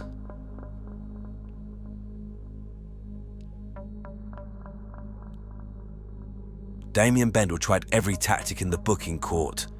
He claimed that he was so high, he'd suffered from amnesia when the killings occurred. He also initially flatly refused to admit raping 11-year-old Lacey, inevitably due to knowing the treatment child sex offenders get in prison. Bendel offered to plead guilty to manslaughter, basically acknowledging that he killed all 4 victims, but denied that it was premeditated. This was rejected. It was easy to disprove Bendel's lies, including the fact that his amnesia around the killings was so profound, yet he had the gumption to bag up the games console, make his way into town, and score drugs. Also, he'd wasted hours to call for help, and, when police did arrive, he was cold, detached, and acting like a man who'd stolen a bag of sweets and not ended the lives of 4 people. On December the 21st, 2021, at Derby Crown Court, knowing the writing was on the wall, Damien Bendel pleaded guilty to 4 counts of murder and 1 count of rape.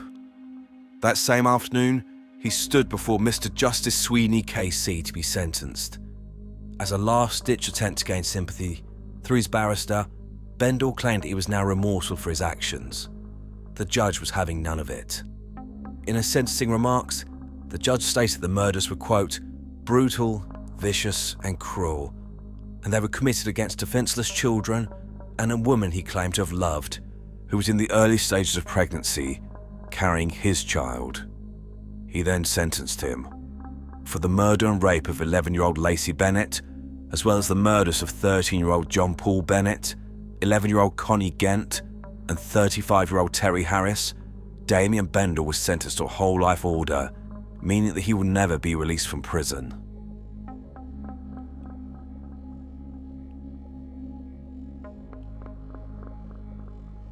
The agony the families of the victims suffered is beyond description.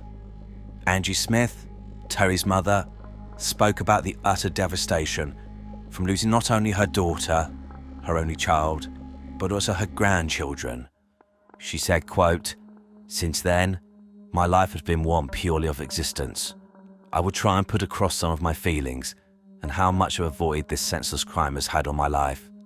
Some days, I question the meaning of existence. He has taken everything from me, and I wish he had taken my life, not theirs. I struggle to explain to my elderly parents what happened. I don't know myself, but I must accept I may never know, as the only person who knows is Bendel. Terry was my only child. I'll never have any other children or grandchildren. They were the most precious things in my life. I'll give anything to be able to spend a moment with them." She also spoke about sitting in the mortuary between the bodies of her murdered family, in total disbelief to the horror she was experiencing. The injuries Damien Bendel inflicted were so horrific, I cannot even imagine what her last image of her daughter and grandchildren must have been. Jason Bennett, John Paul and Lacey's father, released a statement which said, quote, "The murder of my 2 children has destroyed and taken my life away. Life now seems pointless. Looking forward to the future is painful and difficult. If it wasn't for my partner, I wouldn't be here now. Occasionally, I do become distracted by what has happened. My mind goes back to the trauma of how they died. I have a story in my head of how they died and relive the trauma. John and Lacey were innocent. So many family and friends have been traumatized. I won't see them grow up or be given the opportunity to be a granddad. I'm angry their life, their future has been taken. I'm lost without them. I need them." Just 9 days after his little girl was murdered, Charlie Gent, father of little Connie, agreed to be interviewed as he wanted to share an important message, which I think needs to be shared with all of you. Connie had the ability to always make me smile. She was like my best friend. There are no words. I'm gonna miss my baby girl. It is just 9 days since Charlie Gent was told his 11-year-old daughter Connie was one of 4 people who'd been killed during a sleepover at her best friend's house. Connie was one of the nicest girls you'll ever meet, I suppose. She was special. She could have been anything she wanted to be. I'd rather it be me than her. Yeah, she got a whole life out of it. Charlie had been told just a few hours after Connie's body was discovered at the house in Killarmarsh in Derbyshire last week. Since I found out, it doesn't even feel real. I wake up every morning and hope.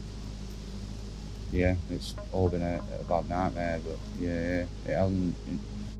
Connie's best friend Lacey Bennett was also killed that night. They'd spent their last day setting up a sweet stall to raise money for charity. They would often sleep over together, not something her father ever worried about. The last thing you think of, innit, when, like, your daughter's sleeping out, they're having a good time, aren't they? Not a million ways round. You could try and change it or change the events leading up to it. Place blame everywhere you want, but I don't know. It'll eat you alive, I think, in the end, won't it?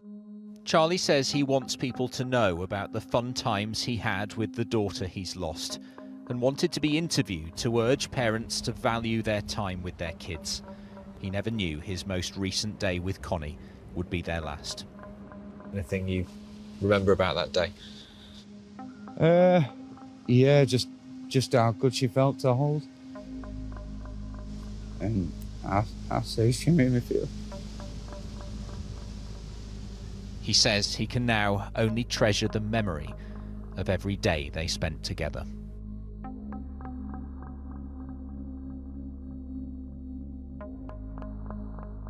In January 2023, His Majesty's Inspectors of Probation published the findings of their review of the case of Damien Bendel to determine why this horrific incident occurred. It's a scathing document and lays the blame squarely on the shoulders of probation, and in particular, the appalling report written by one probation officer for Bendel's sentencing for arson just a few months before the murders. The report reinforces the need for comprehensive checks to be undertaken at court stage so that reports are accurate, give the judge an accurate idea of the risk that a person poses so they can sentence them appropriately. The probation officer in question was apparently fired as a result of their negligence. However, nothing in this report, or any kind words or statements of remorse, can undo the horror in this case. Hopefully learning will be taken from this report, but it's far too little, far too late.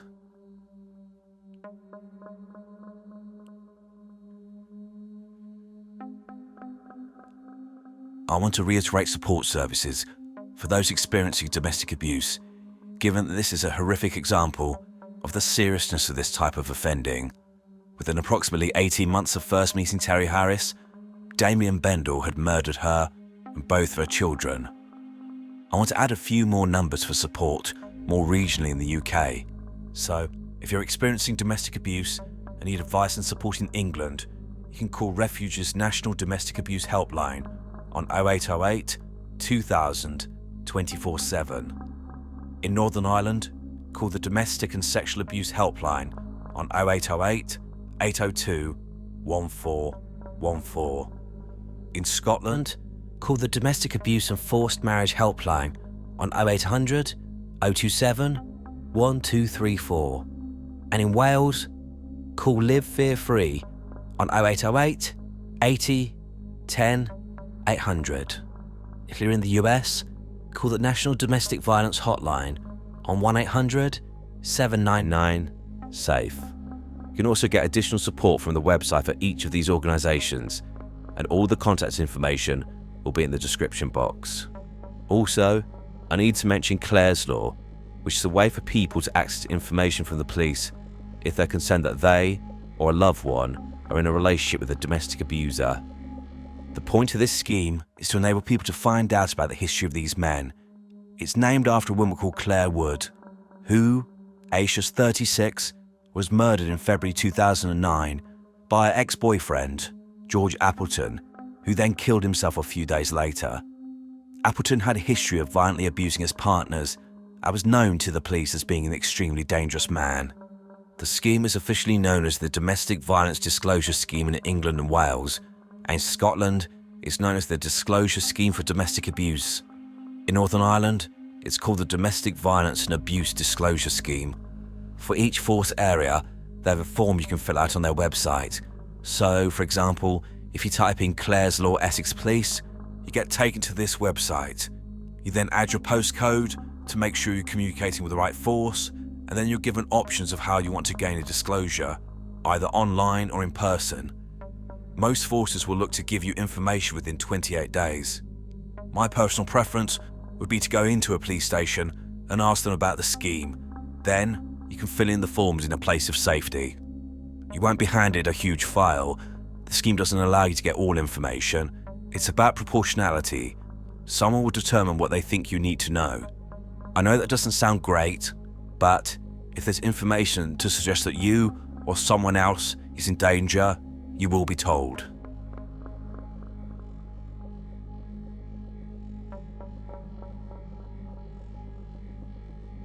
Damien Bendel pleaded guilty to these offences eventually, and so there was no trial.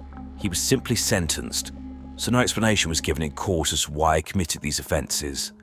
However, from looking at this case, I think I have quite a good idea of why he did what he did.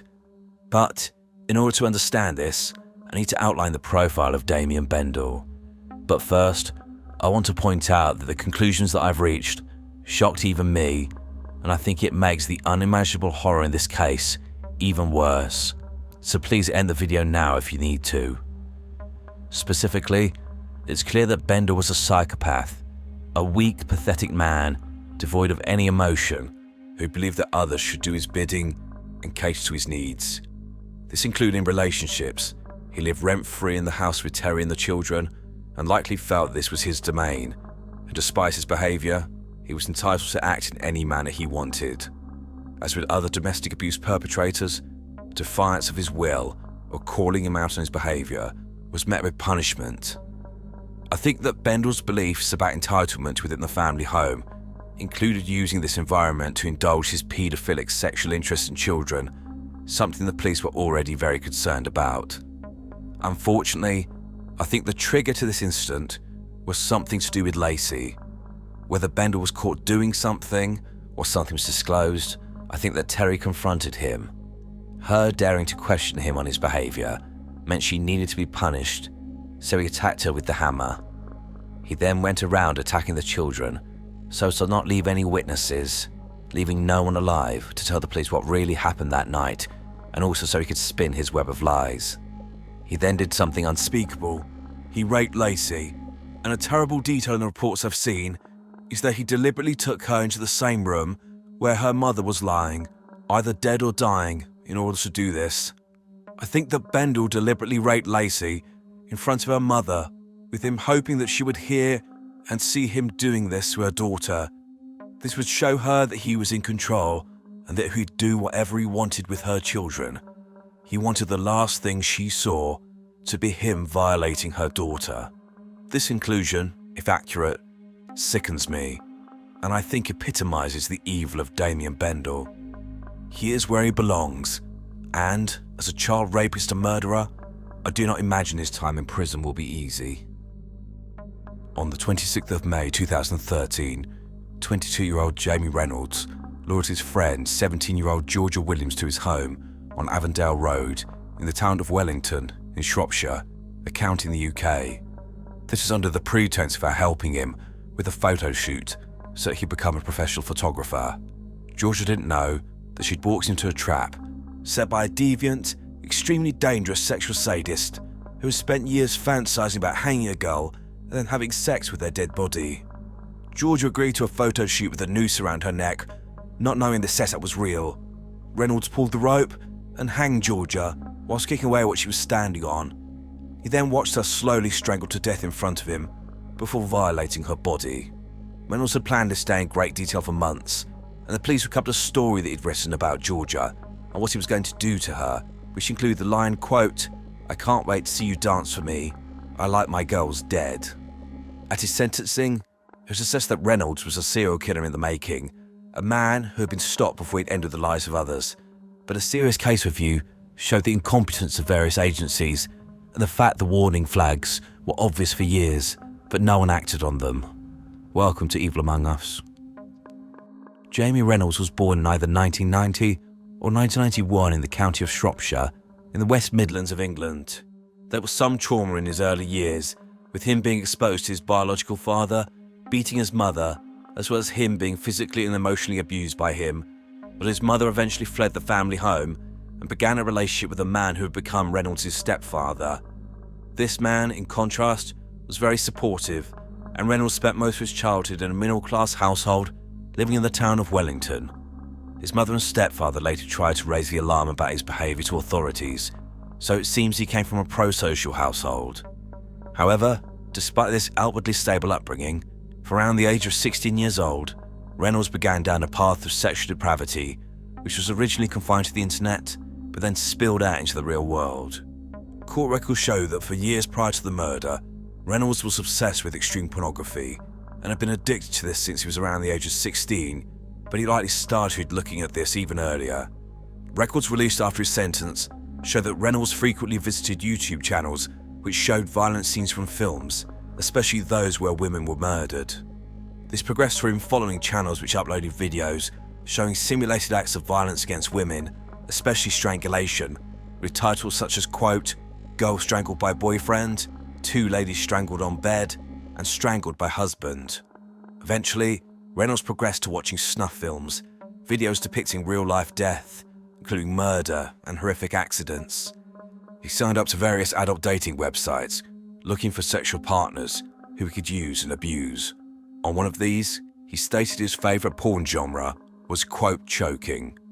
Reynolds was found to have bookmarked numerous websites which showed extreme pornography, including simulated rape. One video that he kept returning to showed a man choking a woman using a piece of rope and then having sex with her unconscious body. Many of the videos that Reynolds watched had terrible echoes of what he himself did years later. It's clear that Reynolds was obsessed with acts of physical and sexual violence towards women, particularly strangulation and then rape. Both these acts are rooted in power and control. The act of strangulation is very personal, up-close behaviour. It's an extremely visual act, with the perpetrator being able to look into their victim's eyes, while they, the one in ultimate control, chokes the life out of them and sees the light going out of their eyes. And then, whether unconscious or dead, they're at the ultimate mercy of the perpetrator, who can use them any way they want, and they cannot fight back. In the case of Reynolds, it's clearly found the stress of these women sexually arousing, and wanted desperately to be the one with his hands around their throats. Soon, Reynolds' online fantasies began bleeding into the real world. He began taking photographs of girls he knew from social media, and ones he himself took, and began to superimpose pictures of nooses around these girls' necks. Reynolds would claim to be an amateur photographer to friends, as cover for him taking pictures of these girls. In addition, police recovered 40 graphic short stories which he'd written, again about girls he knew, where the theme was always the same, with these girls being strangled, either to the point of unconsciousness or death, with Reynolds then having sex with either their living bodies or their corpses, but it appears his fantasies mainly revolved around the latter. By the age of 17 years old, Jamie Reynolds was ready to take his fantasies into the real world, and this is when he made his first attempt to kill and rape a girl. And it's also the beginning of the story about the ineptitude of the authorities which allowed this predator to remain at liberty.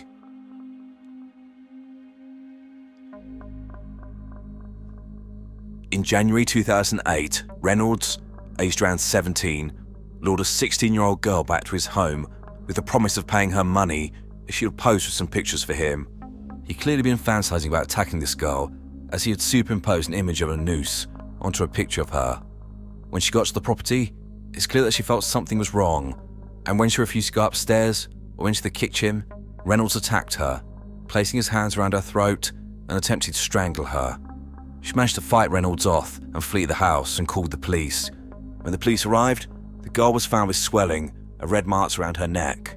When the police entered Reynolds' home, they found pictures of unknown, naked females being strangled and suffocated, and pictures of girls that he knew, including the 16-year-old he just attacked, with nooses superimposed onto their pictures. Reynolds was arrested simply for assault, and later spoken to when he simply claimed not to remember the incident well. He assured the police he had no interest in viewing pornography in the future and was not interested in strangulation. For some inexplicable reason, Jamie Reynolds was simply given a final warning and sent on his way.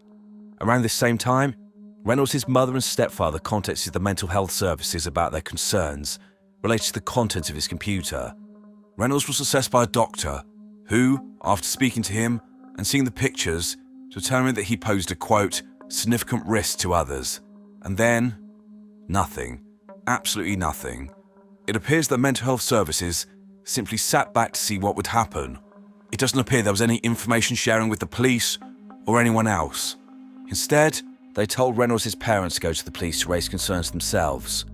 His stepfather duly went to the police with printouts of photographs he found on Reynolds' computer, including the images of nooses superimposed on girls that he knew, and pornographic images of a man raping, then strangling a girl to death.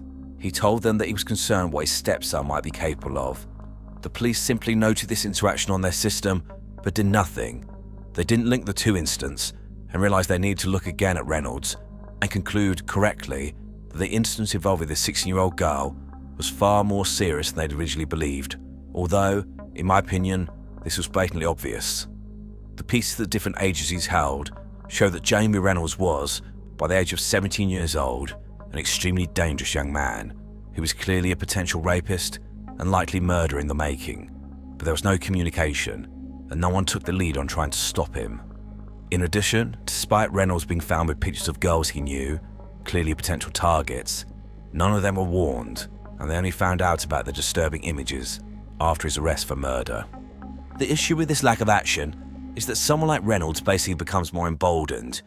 He'd basically tried to strangle a 16-year-old girl, got caught, and there was absolutely no consequence to his actions.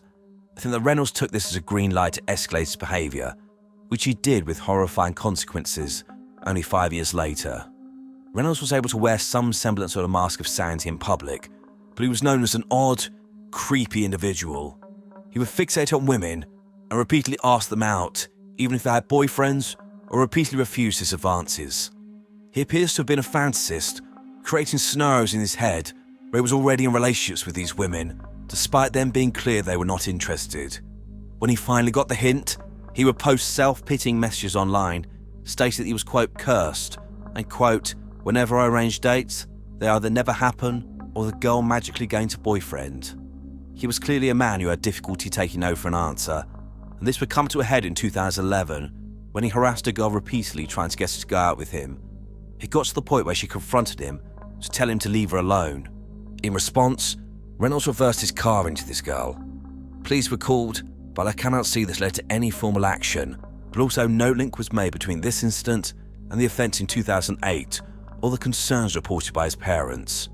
It was later found out this girl was the subject of one of Reynolds' stories and featured in one of the photographs found on his computer with a noose superimposed around her neck. Clearly, Jamie Reynolds was a man who felt entitled to these women, seeing them as objects, and no doubt, if they had agreed to go out with him, they would have quickly been subjected to serious acts of sexual violence. If they rejected him, they'd be punished. How dare they stop him from getting what he wanted? Reynolds appears to have been obsessed with many girls, but he had a particular fixation with a girl called Georgia Williams.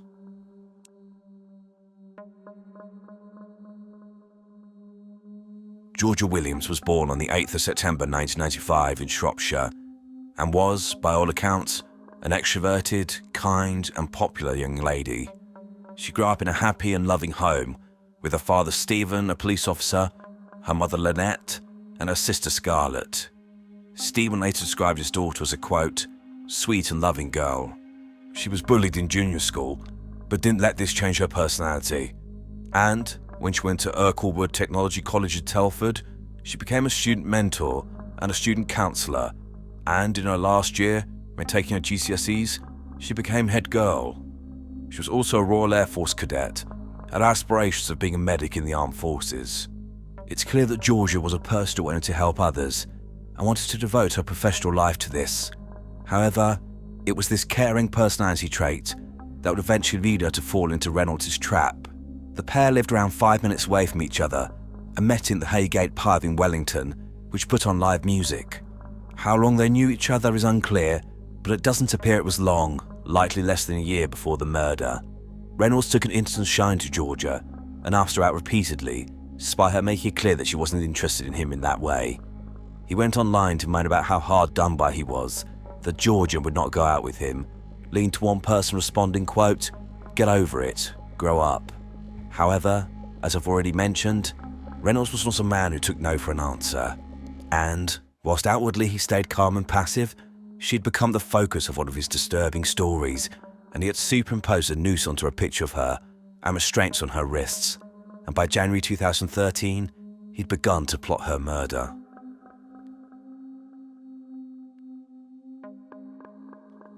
Towards the end of January 2013, Jamie Reynolds began writing a story entitled, quote, Georgia Williams in Surprise. I know that title doesn't make any sense, but that's what it was called. He revised and rewrote parts of it until approximately the 2nd of May 2013, 3 weeks before the murder. In this story, he described how he convinced Georgia to come to his house, wearing her red hair up in a ponytail and wearing red lipstick. He then described her performing oral sex on him in the kitchen, before blindfolding her, tying her hands together, and telling her he had a surprise for her. He then wrote about taking her upstairs and getting her to stand on a box whilst placing a noose around her neck, before tightening it, whilst telling her that she was going to, quote, dance for him, referring to the spasmodic leg movements seen on hanging victims whilst they suffocate. Reynolds then described tightening the noose whilst sexually assaulting Georgia, and then continued to do this when he kicked the box away whilst watching her slowly die from strangulation. When she was dead, he talks about having sex with her body. Reynolds went to great lengths to obtain the items he needed for his sick plan. He bought a black leather jacket and shorts, which he intended for his victim to wear, and filmed himself masturbating over this clothing. He also ordered handcuffs, rope, and cable ties. He also worked on constructing a bar that he could hang a rope from, and achieved this by taking an oar that was in the attic and wedging it between two walls so he could hang the rope over this. He also undertook research to learn how to make a hangman's noose. All of these items Reynolds had by the middle of February 2013, and whilst Georgia appears to have been his primary target, I've no doubt there was an aborted attempt to follow through with this plan before her tragic death. Specifically, towards the end of February 2013, Reynolds invited a girl round to his house whilst his parents were away for the weekend. She was again someone who appeared in one of his stories, and he'd inevitably been masturbating over the pictures he created of her with a noose around her neck and shackles around her ankles. The girl came to Reynolds' home, and he then locked the front door and claimed he couldn't find the key. The girl refused to move from the hallway, as she inevitably sensed something was wrong. Reynolds was trying to get her to go upstairs, and also to stay the night, but she refused.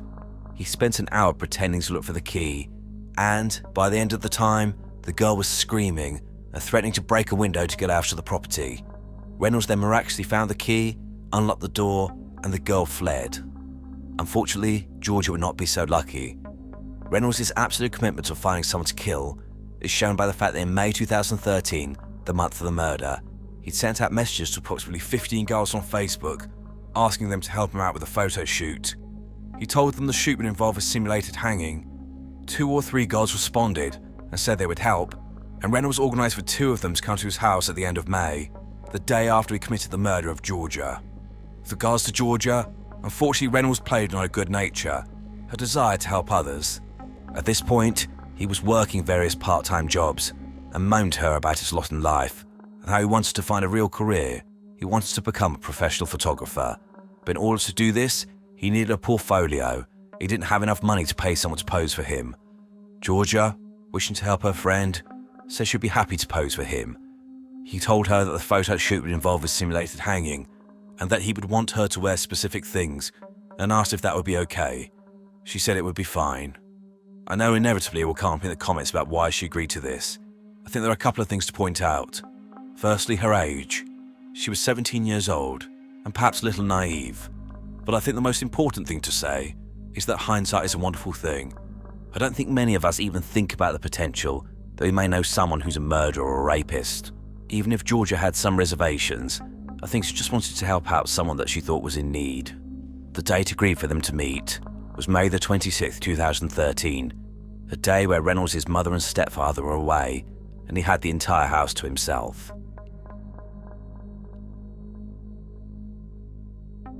On the 26th of May 2013, Jamie Reynolds left his job at a shop in Wellington's around 4:15 p.m. He then went to a pub for a drink. He was described by those who saw him as being in a happy mood. He then returned home and began to set the scene for the murder. He wedged the oar between 2 walls upstairs and draped the hangman's noose he'd made over it, with the free end coiled on the floor. He also placed a box under the noose.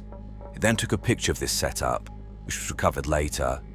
During this time, he was in contact with Georgia, checking she was still coming round, and asking her to wear red lipstick, put her hair up in a ponytail, just like in his story. He also texted the 2 other girls who he'd arranged to meet, asking if they were still available, with him inevitably having backup plans in case George didn't come for any reason. Between 6:15 p.m. and 6:31 p.m, Reynolds sat watching extreme pornography, including videos showing women being strangled, with their hands tied behind their back, or hanging from a beam. Another video he watched showed a man strangling a woman and then having sex with her apparently dead body. This material he took from his collection, which, by the point of the murder, had expanded to 72 videos and 16,800 still images. Georgia left her home at about 7:50 p.m, telling her parents that she was going to Reynolds' address, that she was going to model for some photographs for him. She arrived around 7:55 and changed into the leather jacket and shorts that Reynolds had bought. Reynolds documented every moment, no doubt to revisit it later, by taking pictures from the moment that Georgia walked through the door. These photographs have not been released to the public for obvious reasons, given what they went on to show, but they are described in court records. The first images show Georgia, smiling, wearing the outfit stood in Reynolds' kitchen. The next set, a few minutes later, shows Georgia stood on the box with a noose around her neck, with her hands apparently secured behind her back. She's again still smiling. At some point between 8:28 p.m. and 8:50 p.m, Jamie Reynolds grabbed the loose end of the rope and pulled it taut, forcing Georgia onto her tiptoes, so she began to strangle. He tied the rope to a banister and watched her gasping for breath. After watching this for several minutes, he untied the rope and pulled it with all of his might, so Georgia was fully suspended in the air. He lightly also knocked the box out from under her, and he sat and watched her die. The next set of photographs must have been nothing short of horrific to see, as they showed Georgia suspended, clearly dead by this point. Over the next 2 hours, Reynolds engaged in various sex acts with Georgia's dead body, including raping her orally, vaginally and anally, with him taking her corpse from room to room to degrade her body in various locations. He photographed all of his sickening acts. Reynolds also took items of Georgia's jewellery as some kind of sick trophy and hid them somewhere, with them never being recovered. When he was finished, he set about covering his tracks and trying to get away with his crime. Reynolds had apparently learned the passcode on Georgia's mobile phone. How is unclear, but he accessed this device and sent a message to her mother saying that she decided to stay at a friend's house and will be back sometime tomorrow. Reynolds also texted the 2 girls he was meant to meet the next day and cancelled his plans. He also wiped his devices. Reynolds then loaded Georgia's body, the clothing that he bought her, and the rope into his stepfather's work van. He planned to dump Georgia's body, but had to wait until after his sister had come around for a pre-arranged visit on the morning of May the 27th, 2013. After she had gone, he drove the van to a remote area of woodland outside the city of Wrexham in Wales, a journey of around 40 miles. On the way, he stops at a service station for petrol, as shown by this CCTV, which is haunting. Note that he's standing mere feet from the broken and violated body of a 17-year-old girl that he'd savagely murdered. He then dumped her body, but Reynolds made a fatal mistake when his van got stuck in the mud and he had to be helped by a passing driver. Another motorist, although I'm not sure why, took a photograph of the van by the side of the road. So, what did Reynolds do after this? Did he panic? No, he bought himself a new watch and went to the cinema. Those who saw him and came forward later said that he was acting completely normally, like a man without a care in the world. However, Reynolds knew that questions would be asked, and so he fled to Glasgow in Scotland and checked himself into a hotel. He'd already concocted a feeble excuse as to why he travelled there. He was depressed and had gone there to kill himself. So he travelled almost 300 miles away from home to kill himself. Right, that seems logical. However, his time on the run would be short-lived.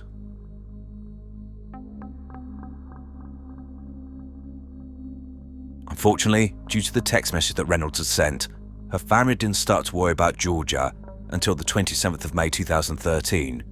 When she didn't return on this date, they desperately contacted her friends to see if anyone had seen her. On the 28th of May, she was reported to the police as a missing person. It didn't take long to form the link between Reynolds and Georgia, as he was apparently the last person she was going to visit before her disappearance. His route to Glasgow was traced. He was found to have checked into a hotel in the city centre, which is where he was arrested on the 29th of May 2013, initially on suspicion of kidnapping. This was just 3 days after the murder.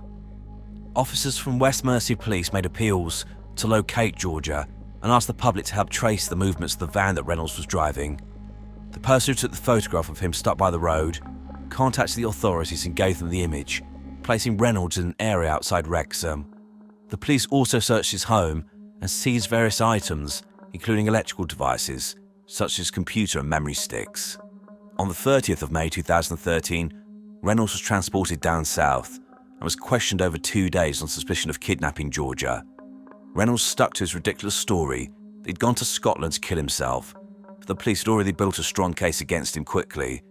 They confronted him with the images they recovered of Georgia dead from his memory stick, despite his attempts to delete them, as well as the image of him standing by the road near woods in Wales.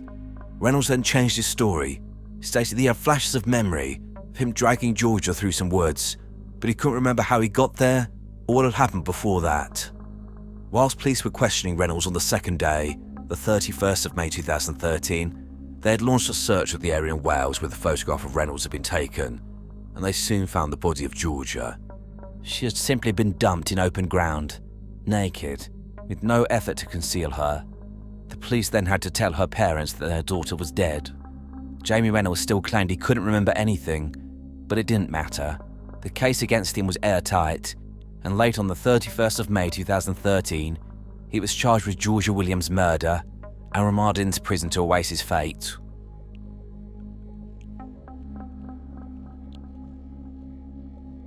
On the 3rd of October 2013, Jamie Reynolds made his first appearance at Birmingham Crown Court, where he pleaded not guilty to the murder of Georgia Williams.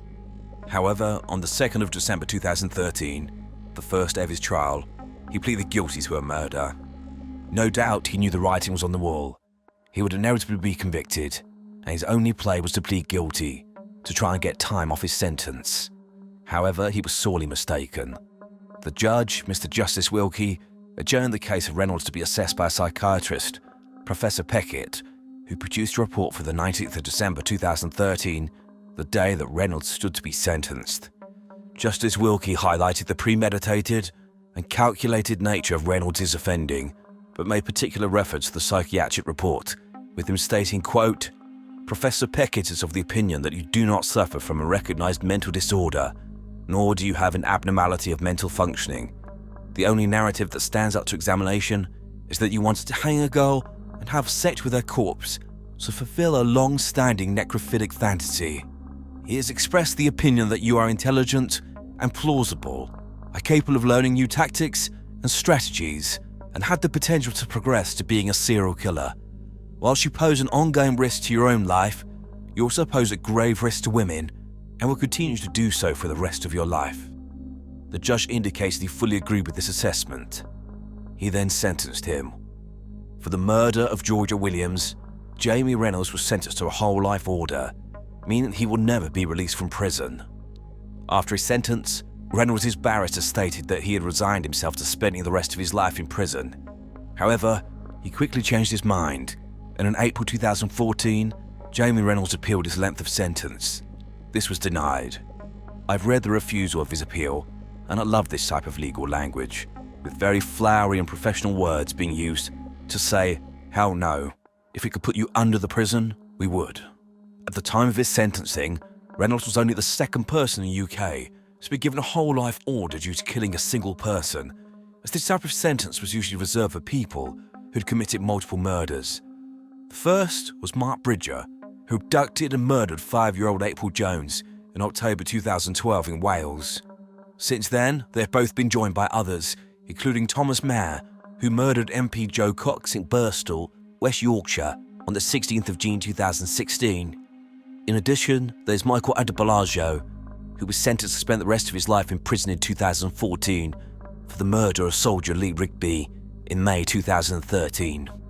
Also, Wayne Couzens, who, whilst a serving Metropolitan Police officer in London, abducted, raped and murdered 33-year-old Sarah Everard in March 2021. Most recently, Ali Harbi Ali was given a whole life order for killing MP Sir David Ames in Leigh-on-Sea in Essex on the 15th of October 2021. However, Reynolds still remains, I believe, the youngest or potentially one of the youngest offenders to be given a whole life tariff, with him receiving his when he was just 23 years old. I have no information about what Reynolds has been up to in prison.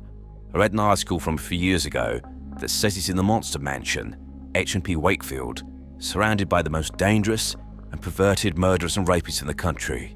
So he's in good company then. Reynolds is now around 32 or 33 years old, and so likely has a very long time to enjoy his surroundings, and will hopefully, one day, die behind prison bars, utterly forgotten by the world.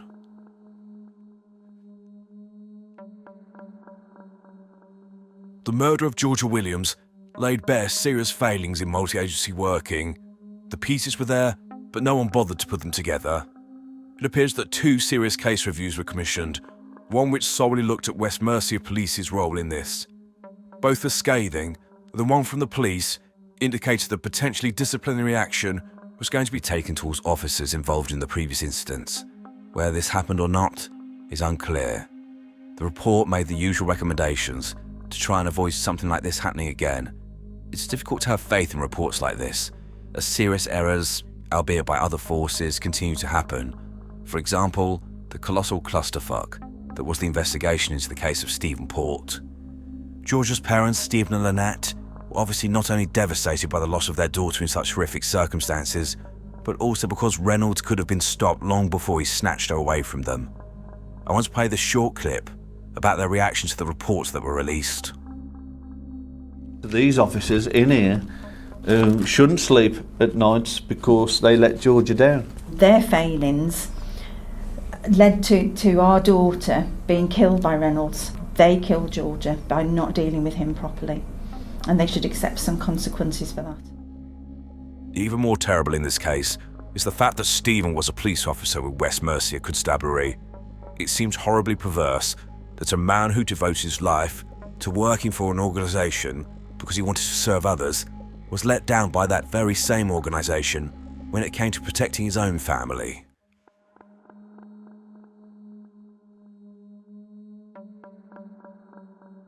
Georgia Williams was laid to rest on June the 14th, 2013 at St Albans Church in the town of Telford, and her funeral was a sign of the young woman she was, how much she was loved and respected by those who knew her and the community as a whole.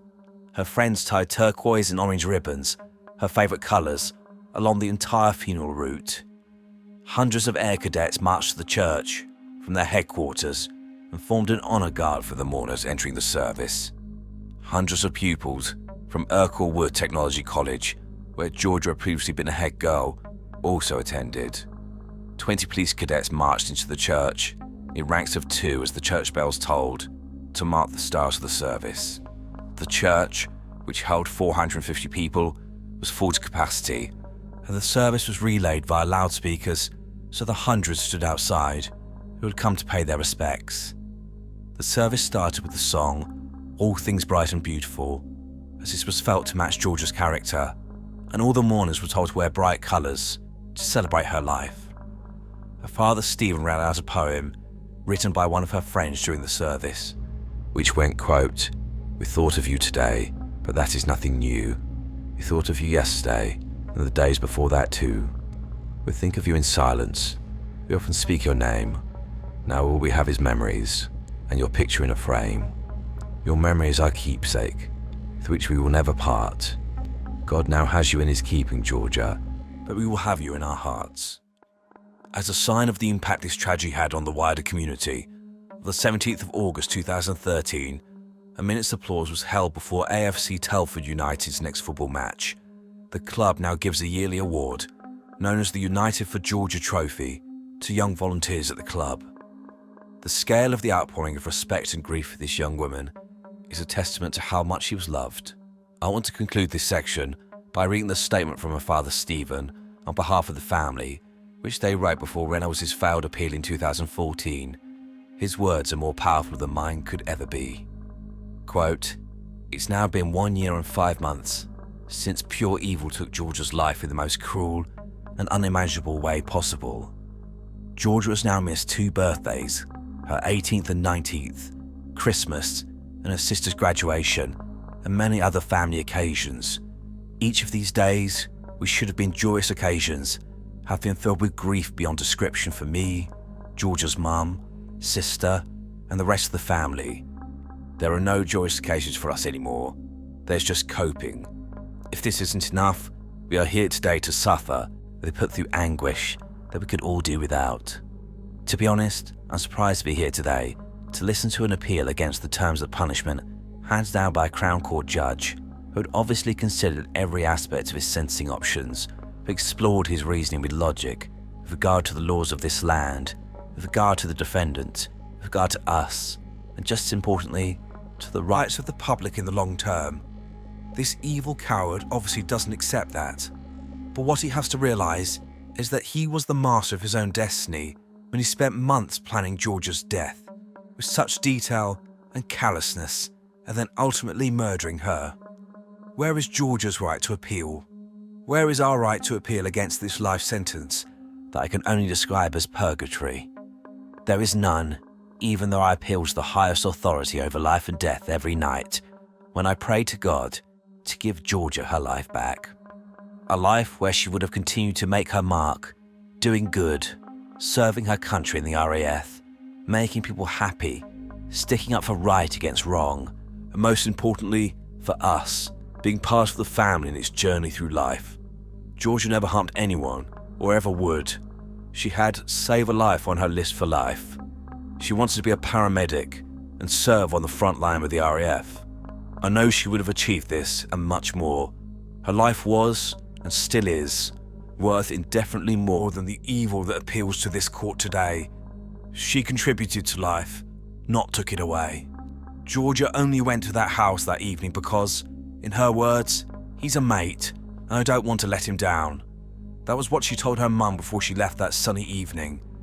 Evil took advantage of that good nature, that friendship, and used it to its own selfish, perverted pleasure, just for a few fleeting moments of self-gratification. That's all Georgia's friendship and life meant. That was the value put on this precious girl's life. Rot in hell, you inhuman excuse for life. Hope every day, for you, is full of the grief that twists my stomach into knots, that fills me with fear and apprehension, that makes me physically sick, that has no hope of ever going away, but eats further into you as each second of the day goes by. I hope you cry yourself to sleep every night and wake up every morning with the same stinging tears that burn into my eyes. I just wish you could experience the torture I go through every day without hope of even a moment's relief. Your heart should be ripped to shreds like mine, your waking moments restless without peaceful solace, your life empty, and only then you may get somewhere near to what I feel and what torments me with never-ending frustration. Yes, I'm bitter. Yes, I'm twisted. This is what you have done to me, a man with only the needs for his family, and to do whatever good he could in life, and to pass those simple principles on to his children, to continue after he's gone. That is what I and the family suffer. Consider the real victim here. Dare to imagine the unimaginable.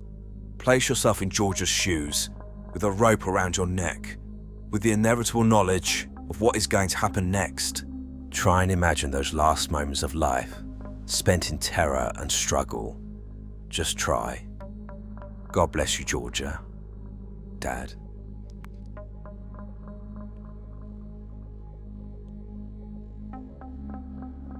The case of Jamie Reynolds is interesting for a number of reasons. Primarily, from my perspective, as a person who wants to understand why people do the things they do, it's the lack of any indication of serious issues in his childhood. As I said during the video, there were some indicators of abuse in Reynolds' childhood, but the psychiatrist who completed the report for his sentence said this was not serious or sustained enough to explain the seriousness of his own behaviour later in life. Obviously, this is an opinion, but I do tend to agree. I cover many cases on here of serial murderers and other violent offenders. A significant trauma in their childhood is usually a factor which has shaped most of them into the people they became. But this isn't true with Reynolds. The more I do these videos, the more I'm becoming convinced that some people are just born evil. I want to clarify what I mean by that. Specifically, I'm coming around to the idea more and more that some people are born with some sort of neurological issues. There's simply something wrong with their brain development.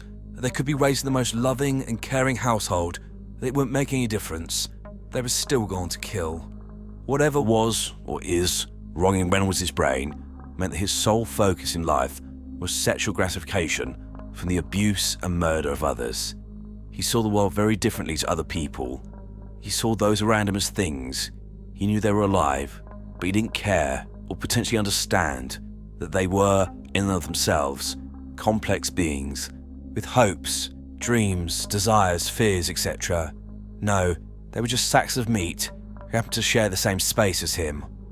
Watching violent pornography day in and day out for years showed him how he could use these objects to get a sense of power and also get sexual gratification. I think Reynolds saw himself as better than those around him and convinced himself that he was entitled and justified in acting in this way. The only person that mattered was him. What difference would it really make if he killed people to get what he wanted? As I said before, the act of strangulation is very visual. It's a horrific way to die, and most of us, if we saw something like that in a film, would feel uncomfortable or turn away. Not Reynolds. That was the whole point. Seeing the agony in his victim's eyes, the hope and then the life draining from their face, and knowing that he had caused that to happen. I've absolutely no doubt that the psychiatrist was right, that Reynolds would have become a serial killer. I think he only didn't kill sooner because the victim he attacked in 2008 managed to fight him off, and the girl he got into the house in February 2013 started to scream and resist. I think it's fascinating, but also horrifying, how much of Reynolds' life was solely devoted to murder and mayhem. He spent hours writing stories about it, editing pictures to fit his fantasies, and was relentless in trying to find a victim.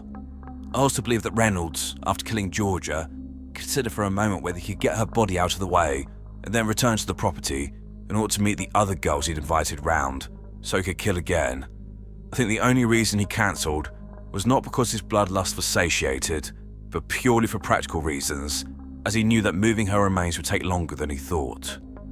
I always find images or descriptions of the movements of killers after they're killed fascinating. I sometimes imagine myself in that situation, not often to be clear. How would I feel knowing I'd done this? I think it would be a combination of blind panic and also fear, knowing that at some point I was going to prison. In that situation, I couldn't act normally if he paid me. But with Reynolds, he went to the cinema and was acting totally normally, and I always find this complete disconnect really interesting. No doubt it reflects his underlying psychopathy, a complete inability to feel any remorse for his actions, but I also think that he was calm because, no matter what happened next, he'd achieved his aim. He'd lived out his fantasy and could revisit that memory over and over again. I imagine in the aftermath, Jamie Reynolds, the sadistic, sexual psychopath and necrophile that he is, was probably feeling very pleased with himself. Gemma Hayter was a vulnerable young woman who had to deal with a lack of support in her life. She slipped through the cracks and suffered a horrific death at the age of just 27 in Rugby, a town in Warwickshire, UK. Like so many vulnerable people, she was abused and exploited by those she believed were her friends, who took advantage of her good nature. In Gemma's case, her so-called friends included these 5 individuals, who all had roles in her torture and murder, which occurred for the most trivial of reasons. This is a heartbreaking and tragic case. Welcome to Evil Among Us. Gemma Hayter was born in 1983, the youngest in a family with 2 older siblings. Gemma had a number of lifelong health and developmental issues. She was diagnosed with having a learning disability when she was a child, and potentially was also autistic. Gemma struggled at school and received support when she was at primary school, but then transferred to a special school for her secondary education. Throughout Gemma's childhood, her mother, Sue Prince, consistently raised concerns related to her difficulties and begged social services for support. However, she was repeatedly turned away and ignored. Like all of us, Gemma just wanted to be accepted and make friends, but she struggled to do this, and unfortunately began hanging around with people who did not have her best interests at heart. She was described by her family as someone that just wanted to be loved, and this was taken advantage of by others, and she was abused by her so-called friends, but Gemma would always forgive them as long as they called her their friend and let her hang around with them. After an uphill battle, Gemma was placed in specialist residential college during her teenage years. Gemma's behaviour was described as challenging when she was a teenager, but rather than giving her more support, what little she had appears to have dwindled. Later in her life, rather than going to supported living, i.e. a place which was staffed 24/7, Gemma, in 2008, aged 25, moved to a tower block on a notoriously crime-ridden estate in Rugby. She had flown support, and it became clear almost immediately that she had no ability to cope on her own.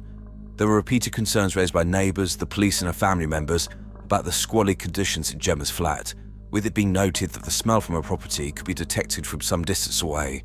Gemma was also struggling managing her money and also with her personal hygiene. 2 years before her death, Gemma herself even wrote to authorities asking for help getting a job with personal hygiene and looking after herself, with her writing, quote, "I would like a job. I need my independence. I would like someone to help me when I ask for it." However, outside of sporadic contact with support workers who did flag concerns, Gemma was left to fend for herself, and the vultures descended, setting in motion events that would lead to her death 2 years later in 2010. 5 people were eventually convicted for their part in Gemma's murder, and they all seem to have had histories of antisocial behaviour and, in some cases, serious violence. Chantal Booth was 21 at the time of the murder, and apparently been Gemma's friend for 18 months before her death. However, Booth was known to abuse Gemma, including calling her names, referring to her as having Down syndrome, and on one occasion shaving Gemma's hair off. Despite this, it is reported that Gemma considered Booth to be her best friend. Booth was known to the authorities due to a conviction for causing grievous bodily harm, and it's alleged that she was involved in the abuse of another vulnerable person at a hostel in 2010.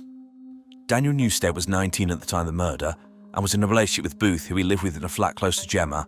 He was known to the youth offending team and probation due to having been convicted of a number of offences, including a fray, when he was in possession of a metal bar and a knife, and he was also known for his antisocial behaviour. Newstead had a history of violence against women, including his mother, sister, previous girlfriends, as well as Booth. Jessica Linus was 18 at the time of the murder, and she was known to the police as both a perpetrator and victim of crime, both being the subject of and perpetrator of various assaults. Joe Boyer was 17 at the time of the murder, and he'd been living with Linus for a short time in a property which neighboured that of Booth and Newstead. Boyer had been in trouble with the police before, but this was related to drug offences. He had no previous convictions for violence. Duncan Edwards was 19 at the time of the murder and had recently moved back to Rugby to live with his mother, close to the flats where the two couples lived. Edwards was also known to the police and had been convicted of 9 offences and investigated for 7 more, but I can't find much information about what these were regarding. These individuals took over Gemma's flat and would steal money from her and store drugs such as cocaine and heroin in her property, meaning if they were found, they could blame Gemma and potentially send her to prison. She'd also steal items from shops at direction, and when asked why she did this by her family, she said because they were her friends. On top of the abuse from these people, there were repeated calls to the police from Gemma and her family about exploitation by others, including being pressured to have sex with random men, having money taken, and her being assaulted. As an example, on the 27th of May 2008, the police received a report from Gemma that a man called Sam had stolen her money. Her family also called the police on the same day to say she was being taken advantage of. Gemma then called again, saying she had no money and no food and that she was vulnerable.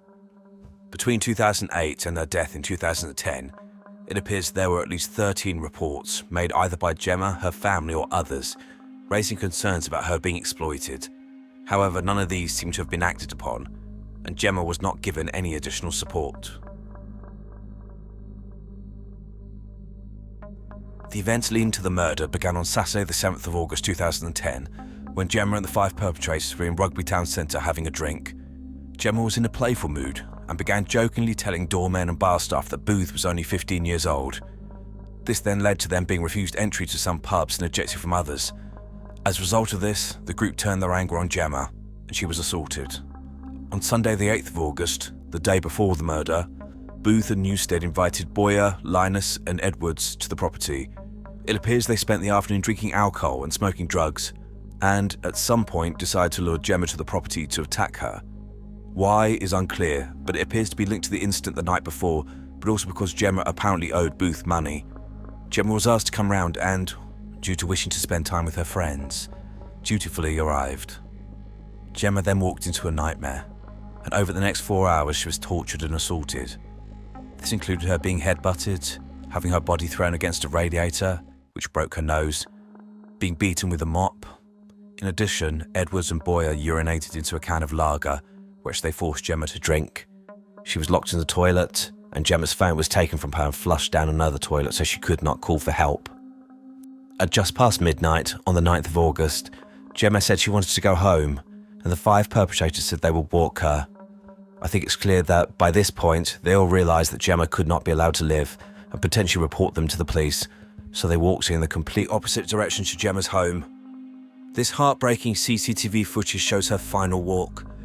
It's important to remember that Gemma had, by this point, been tortured for hours and was walking around with a broken nose.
Gemma was then taken to a disused railway. The group then put a bag over her head, stabbed her once in the back and stamped on her head, leaving the distinct outline of a footprint on her body. They then stripped her naked and left her lying face down, taking her clothes and trying to set them alight. They then ran off, leaving her dying. Lying face down unconscious with a bag on her head, Gemma eventually drowned in her own blood that was pouring out of her nose. Gemma's badly beaten body was discovered the next day by a jogger, and an examination showed that she had approximately 50 injuries to her body, including a stab wound, grazes, cuts and bruises, as well as her broken nose. A murder investigation was started, and it didn't take long for all 5 offenders to be arrested. The next clip shows Sue Prince, Gemma's mother, returning to the scene of her daughter's murder. This is where Gemma died, here. A horrible place to lose your life in the middle of the night, you know. It broke my heart. All I could think was, why would you do something like that? She had learning difficulties, she was very vulnerable. Even though they did that to her, I'm quite sure that if she survived it, she'd have forgiven them.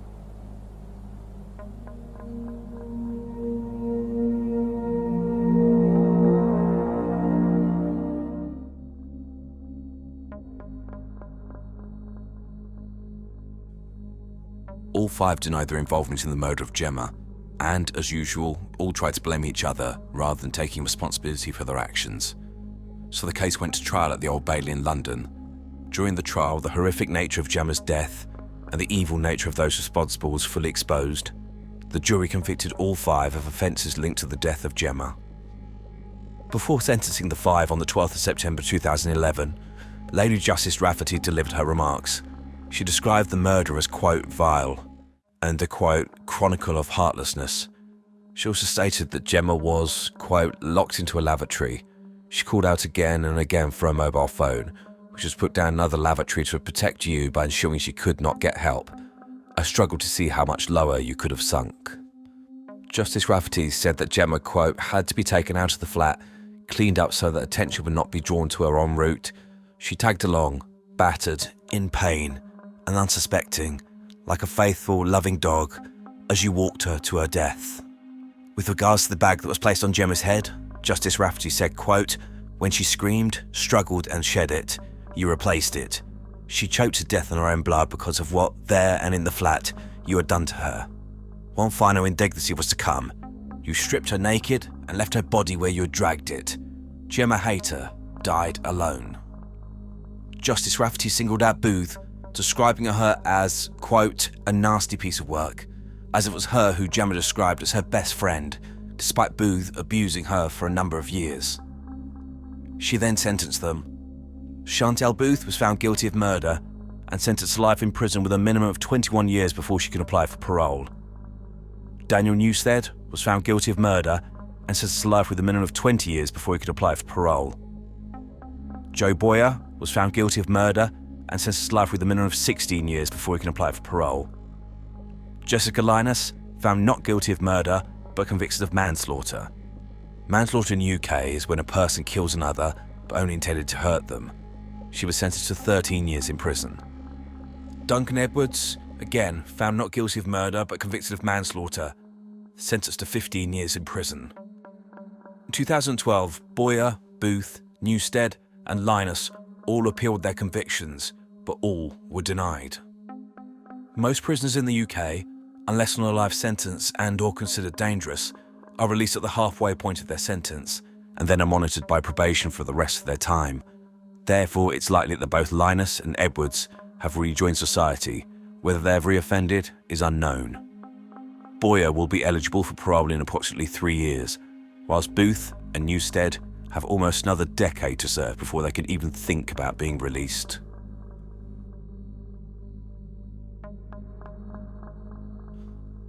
Gemma Hayter was a vulnerable young woman who was failed by the system. Her murder led to a serious case review, which broke the case down, identified issues and made recommendations for the future. The final report identified a lack of working between various agencies involved in Gemma's case, with each having a piece of the puzzle, but no one was working together to give Gemma the protection and support she needed and deserved. The recommendation from this report included more holistic risk management across agencies and lower thresholds for people being referred into support services. Whether these recommendations were implemented is unclear, but what is clear is that none of this changes the fact that Gemma lost her life in such a horrific and tragic fashion. May she rest in peace.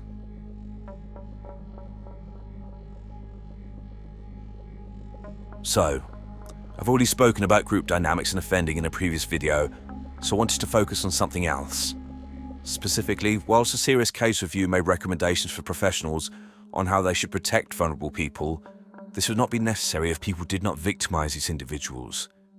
Unfortunately, there will always be people who prey on the weak and the vulnerable. However, we as a society unfortunately feed into the victimisation of people with learning difficulties and disabilities in lesser ways. For example, staring at someone who has an obvious disability or laughing and mocking them, even briefly. Whilst we may walk away and think nothing of it, the person involved may be struggling to feel accepted, and something simple like this could shatter their confidence. I'm not talking to you as someone who has never acted this way. When I was a child, I know I did this on at least one occasion that I can remember, and admitting this gives me a sick, guilty feeling in my stomach. However, I grew up, and I would not think about doing this in any way, shape or form now, as I firmly believe that vulnerable people in our society should be given as much support as possible and protected. I think if we as a society could treat each other better, then there would be less misery and pain in the world. I sound like some sort of cliche, but honestly I do believe that one person doing something kind makes a difference. I think that no one taking the first step means that nothing will ever change. When researching this video, I came across the YouTube channel of Gemma's sister Nikki Reed. I'll put a link in the description. There was one video she made which I watched and was moved by, as I think it perfectly captures how we should act as a society towards those with vulnerabilities, including teaching our children important lessons for the future. I want to give Nikki the last word, and have included part of the clip, but I will ask that you watch her video in full and share it with others. Thank you for watching. Okay, I'm not the sort of person that thinks that someone's born evil, but you know, we have a duty of care to every single person that ever comes into our lives, to treat them with decency and respect, the way that they would you would like them to treat you. And it's quite saddened me actually, the more I've thought about it, watching the CCTV footage and seeing the amount of people in my hometown that walked past incidences that were going on that night. I'm not saying that they could have changed the outcome, but I'd just like to give you an example. I was walking through town a couple of months ago. There was about 12, 15 kids, 15, 16 years old, picking on a homeless guy who I happen to know is special needs. Now, I could have walked past, I could have just put my head down and gone and met my friends, but I didn't. I assessed the situation, I hung around, I phoned the police had actually already been called, so they got there quite quickly, literally while I was on the phone. And the group dispersed, and as the group dispersed, 4 lads came in my direction. Now, I could have just thought, oh, okay, that's been sorted, but I didn't. I took them to one side. I said, look, you know, I'm sorry, but I've got to stop you. What the fuck do you think that you were just doing? Sorry for my language. And they went, it wasn't me, it was our mate. And I could have said, oh, okay then. But instead, I was like, do you really think that your mate would have been stood there having a go at that homeless guy who is special needs if you lot weren't stood around him laughing? I said, you're part of that. You've just helped make that happen. And I'm gonna, hats off to them. They could have effed and blinded. I mean, who the fuck am I? You know, I'm a nobody. But they didn't. They hung their heads and you could see them thinking about it. And I went on to sort of say to them, you know, what are you doing with your lives? You know, who's to say that's not going to be one of you? Because look what you're doing with your life tonight. You're doing nothing. You're hanging around in freezing cold weather in the middle of town when you've got homes to go to. That guy hasn't got a home to go to. The last thing he needs is you lot pointing that out to him. Do you feel good about yourselves? And they were like, no. And they were very apologetic. Now, I really hope that next time one of them think they're in a situation like that, they stop. This is what I said to them. It would have just taken one of you to say to that little prick, you bang out of order, mate, come on, leave him alone. And I really hope that my actions will make them think next time. You know, we are part of a massive society and we're all we've got, you know, and it's really quite saddening. And something else I'd really like you to know, something that has stuck with me and hurts me whenever I remember it. I've had the privilege of being invited into people's homes and into special needs schools to speak to lovely, lovely people and ask them questions. And one of the things that has always come up with all of them, people with special needs believe that it's normal for them to be bullied, that it's part and parcel of being special needs, so they don't bother reporting it. That is sickening.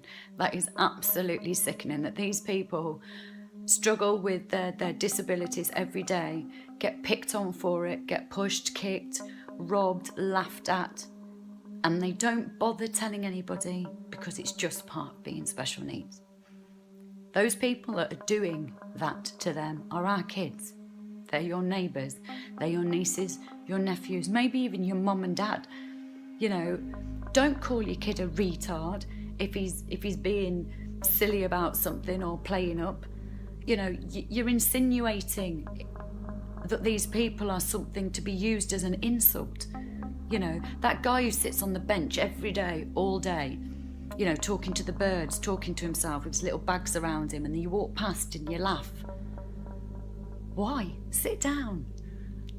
Say hi, ask him if he's okay. Maybe he's not. Maybe he's special needs. Maybe he just needs a smile and to know that society hasn't given up on him. Anyway, I don't even know if I'll post this. It started out as a thank you, and I know it's ended up being a rant, but it's very close to my heart, and I want you to look at yourselves and ask what you do in situations and how you want your kids to grow up and how you would like your kids, God forbid, if they were born with any disability at all, how would you like society to treat them? And let's start changing the way this is going, because it's not going to change. Like I said, these people aren't beamed in from another planet. They're born here. We raise them as a community, as a society. We're all at fault. Do your best, guys. Bye.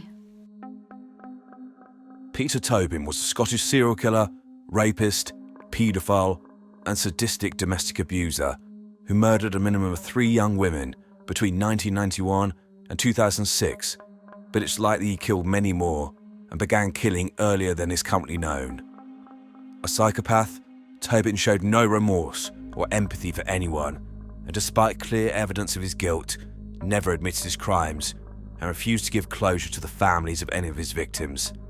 This was a man who had no redeeming qualities and was simply evil. Welcome to Evil Among Us. Peter Brisson Tobin was born on the 27th of August 1946 in the town of Johnston in the west central lowlands of Scotland. The second of 8 children, Tobin began to show delinquent behaviour from a young age, with him being described as, quote, wild by one of his brothers. He showed early signs of having no regard for the welfare of others or following the rules, and was violent from a young age. By the age of 7, he was sent to a reform school which, as the name suggests, was the type of environment where these children received an education and attempts were made to reform them. In the early 1960s, Peter Tobin apparently spent time in Borstal for minor offences. As stated in a previous video, Borstals were a type of youth detention centre in the United Kingdom, which existed between the early 1900s and the 1980s, and were often horrific environments, characterised by abuse both from staff and between the boys. However, in the case of Tobin, I imagine he was the abuser, and used this environment to victimise others and indulge his sadistic tendencies. In August 1969, 22-year-old Tobin married 17-year-old Margaret Mountney after a brief relationship when they met at a club they both used to go to called the Barrowlands. Margaret was drawn to the suave and sophisticated man that Tobin projected, and he would treat her with days out and introduced her to his parents. However, this all changed when they moved into a flat together in East Glasgow. Behind closed doors, Tobin's mask evaporated and he subjected Margaret to horrific abuse. The marriage only lasted a year, but in this time, she was repeatedly beaten and locked in the flat by her husband. Margaret was also raped at knife point by Tobin on several occasions. The most horrific incident that Margaret was subjected to began with Tobin showing annoyance about the barking of their pet puppy named Boot, which he'd bought her. Margaret later said in an interview in 2008 that she discovered Boot missing one day and went looking for him.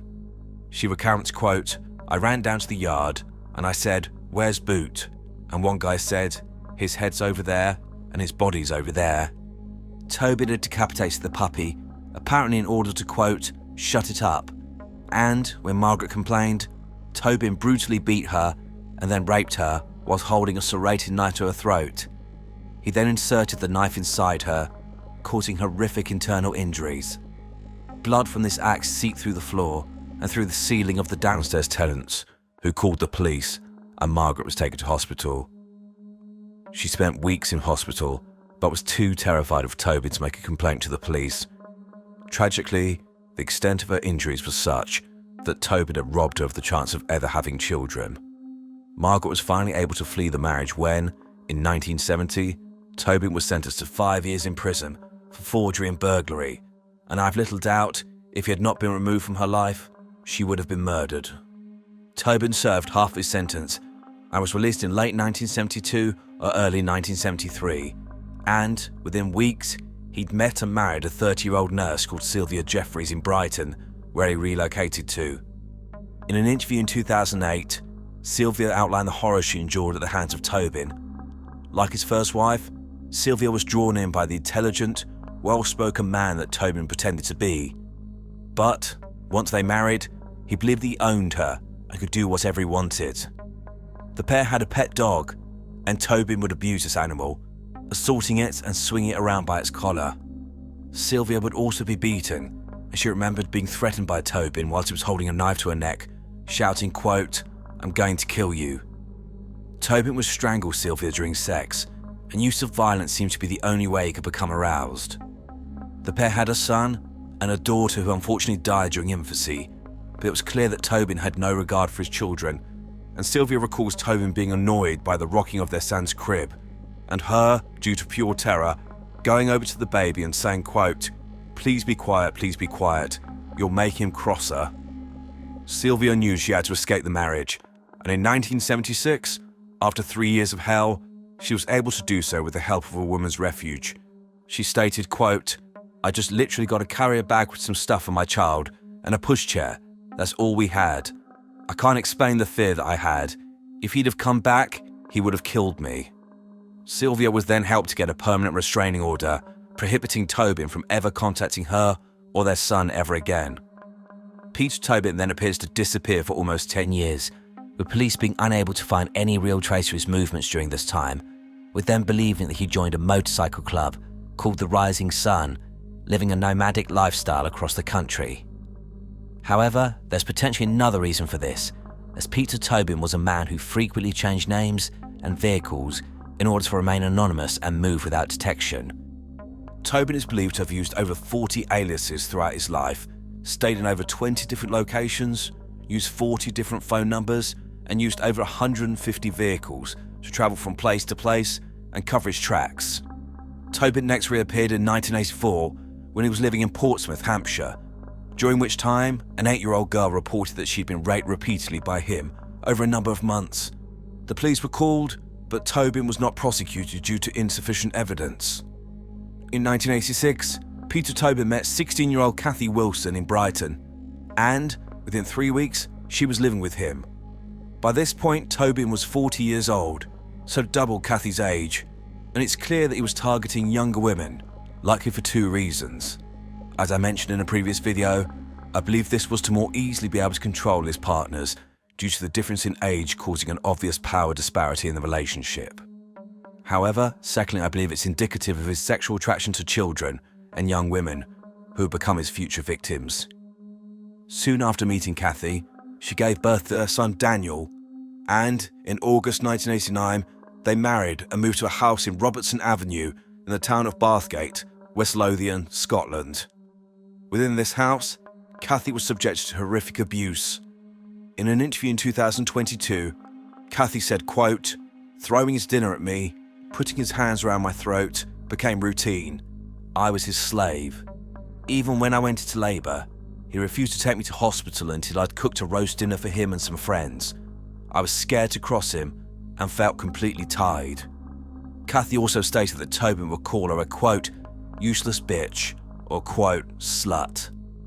He used her to live out his depraved rape fantasies and regularly bring home prostitutes and forced Kathy to watch him assault, hit, gag, and strangle these women.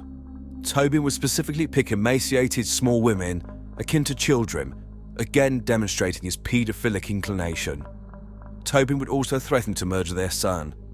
Kathy too knew she had to leave or she would die, as she began to hide money, and in April 1990 she'd saved enough money to flee across the border into England with Daniel, eventually moving to Portsmouth, inevitably saving her life. After this, Peter Tobin began committing the murders that had been proven beyond a reasonable doubt.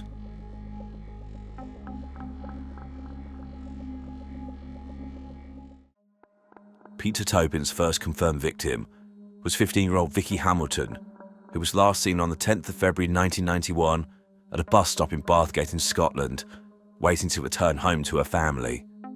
This bus stop was less than a mile away from where Tobin was living at the time. What happened next will never be known with certainty, but the most likely scenario is that Tobin pulled up beside Vicky and offered her a lift, and when she was in the vehicle, he drove her to his property in Robertson Avenue, forced her inside, and then attacked and killed her. Her remains were not found for almost 2 decades, so her cause of death could not be determined. It appeared she'd been beaten, raped, and strangled to death. Tobin then hid Vicky's body, likely in an upstairs bedroom, and when he found a new property to move to in Margate, Kent, he cut Vicky's body in half and wrapped the pieces in curtain and bin bags. On the 21st of March 1991, he drove the almost 500 miles to his new property with her remains in the car. His new address, 50 Irvine Drive, would be central to his exposure as a serial killer decades later. Soon after moving in, Tobin was seen by a neighbour digging a hole in the garden, who he told he was creating a sandpit for his son. A few days later, the neighbour saw the hole had been filled in, not realising that he was looking at the resting place of Vicky Hamilton. Just 6 months after killing Vicky Hamilton, Peter Tobin claimed his second victim, 18-year-old Dinah McNichol, an 18-year-old sixth form student from Tillingham, Essex, who was last seen alive on the 5th of August 1991. On this date, she was hitchhiking home with her boyfriend, David Tremlett, from a music festival in Litchcote, Hampshire. Dinah was at the music festival as part of a summer of relaxation before taking the next step in her life. She was described as an intelligent woman, as she had recently passed 4 A-levels, but she would never know her results. Eventually, the pair were picked up by Tobin, and at junction 8 of the N25, near Reigate in Surrey, David was dropped off. He asked Dinah whether she wanted to come back to his house, but she said she just wanted to get home, so she stayed in the vehicle with Tobin, and the car drove away. She was never seen alive again. Again, Dinah's remains were not discovered for almost 2 decades, and it became apparent that she'd been drugged, gagged and bound, with her hands being found tied behind her back. She was then raped and likely strangled to death. It's unclear where Dinah was murdered, but Tobin took her body back to 50 Irvine Drive, wrapped it in bin bags, and then buried it in the garden, mere feet away from the remains of Vicky Hamilton. In 1993, Peter Tobin again relocated, this time moved to Havant in Hampshire, apparently to be close to his son Daniel, who, as I stated, had moved to Portsmouth with his mother, Kathy Wilson, who fled their marriage in 1990. Whilst Kathy wanted nothing to do with Tobin, she wanted her son to have an opportunity to know his father, and so he would sometimes stay with him. However, as if to epitomise the absolute lack of regard for anyone but himself, on August the 4th, 1993, Tobin used his son to lure 2 14-year-old girls into his flat under the guise of giving them a babysitting job. Once in the flat, Tobin threatened them with a knife, bound them, forced them to take drugs which made them drowsy, and then raped both children, including one anally. He also stabbed one of the girls. This was all whilst his son Daniel, who was around 3 or 4 years old at the time, was in the property, but in a separate room. Daniel then walked in and interrupted, at which point Tobin turned on the gas in the property and took his son, giving him back to his mother, and then disappeared. By some miracle, after 5 hours of sitting on a property full of gas, one of the girls managed to loosen her bindings and escape to notify the police. A manhunt was started for Peter Tobin, who was by now going by the name Peter Wilson, and he sought solace in a religious community called the Jesus Fellowship. However, the crime and a photograph of Tobin were featured on the BBC programme Crime Watch, a show similar to America's Most Wanted in the States. The community contacted the police and Tobin was arrested. On the 18th of May 1994, at Winchester Crown Court, Tobin admitted his guilt to raping and abusing the 2 girls and was sentenced to 14 years in prison. The authorities believed they were locking up a dangerous sex offender. Little did they know, they had apprehended a man who had killed at least 2 young women and would continue to kill as soon as he was re-released.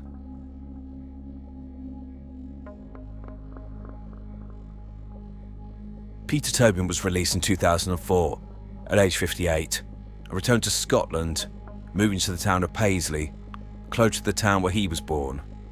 Due to the nature of his conviction, Tobin was required to check in with the police regularly, but he soon disappeared, and in November 2005, an arrest warrant was issued when he moved out of Paisley without notifying police.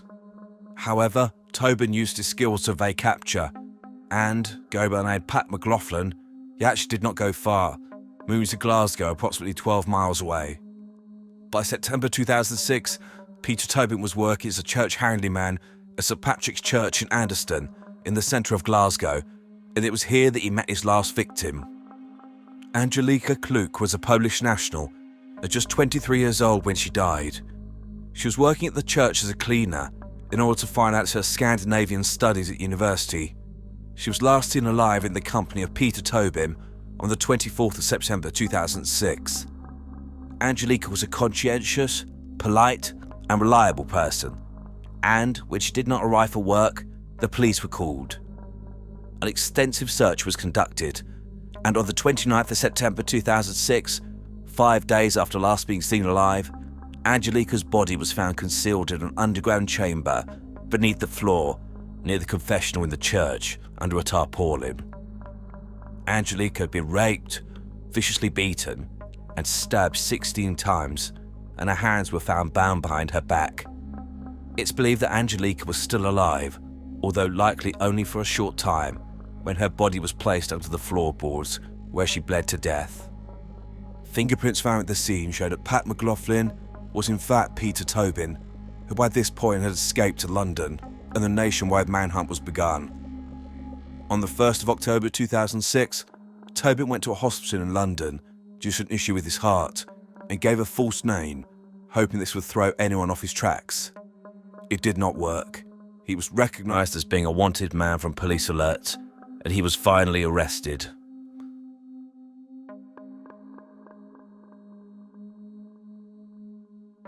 Peter Tobin gave no information to the police and appears to have been as obstructive and obnoxious as possible when dealing with authority figures. However, in the case of Angelica Kluke, the police did not need anything from him. They had overwhelming forensic evidence, and he was charged with her murder within 6 days of his arrest. Tobin pleaded not guilty to murdering and raping Angelica, but was convicted of both charges at the High Court in Edinburgh after a 6-week trial that ran between 23rd of March and the 4th of May 2007. Judge Lord Menzies described Tobin as, quote, an evil man, and stated, quote, any case of rape is serious, any case of murder is serious, but what you did to Angelica Kluke was inhuman. He then sentenced him. For the rape and murder of Angelica Kluke, Peter Tobin was sentenced to life imprisonment with a minimum term for 21 years before he could apply for parole.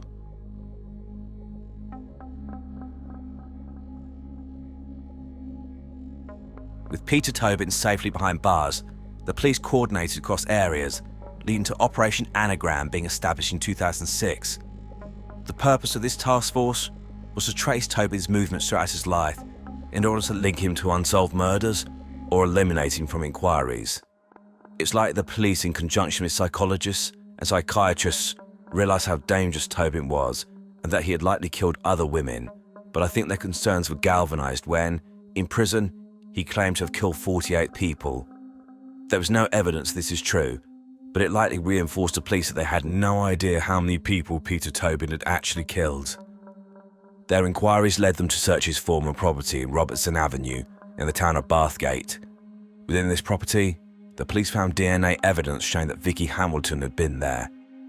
Police then searched 50 Irvine Drive in Margate and, acting on intelligence, began to dig up the garden. Finally, on the 14th of November 2007, police recovered the remains of Vicky Hamilton, and 2 days later, on the 16th of November 2007, the body of Dinah McNichol was found, enabling both women to be given a decent burial almost 20 years after they'd been murdered.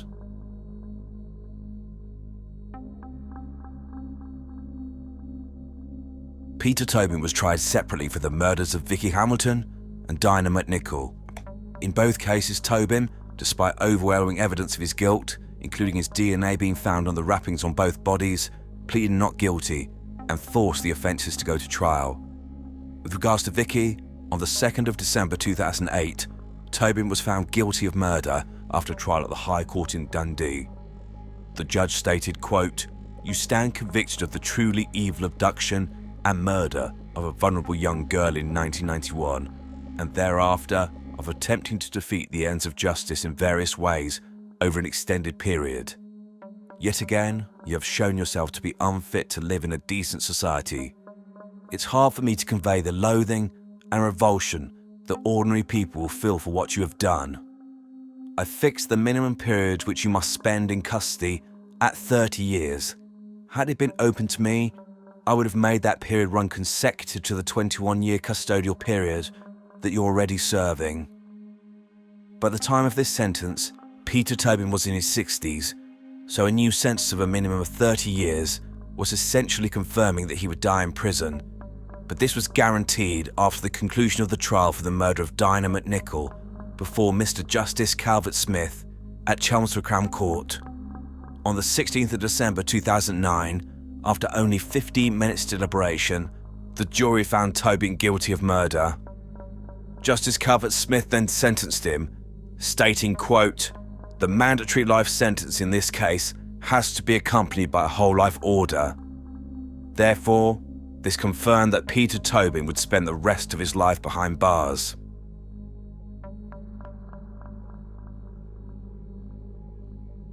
Peter Tobin was sent to HMP Edinburgh and received some retribution for his crimes, including on the 1st of July 2015 when he was tapped with a razor blade whilst he was asleep, which resulted in a 20cm long scar running down his face and neck.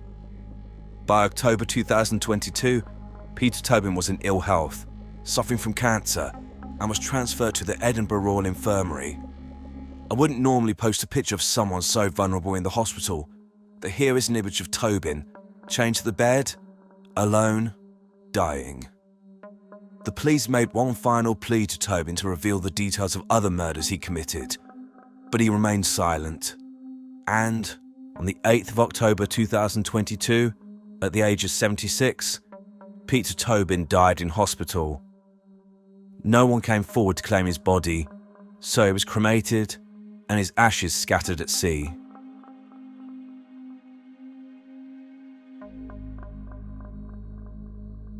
The police investigated Tobin's potential connection to in excess of 15 unsolved murders and disappearances of young women and children across the UK, Ireland and Scotland. Some of these offences appear unlikely to have been committed by Tobin, but there are at least two that seem likely. The first of these is the disappearance of 18-year-old Louise Kay, who disappeared on the 24th of June 1988, when, after a night out with friends, she said that she was going to sleep in her car at Beachy Head in Eastbourne, in East Sussex. This was something that she'd done before.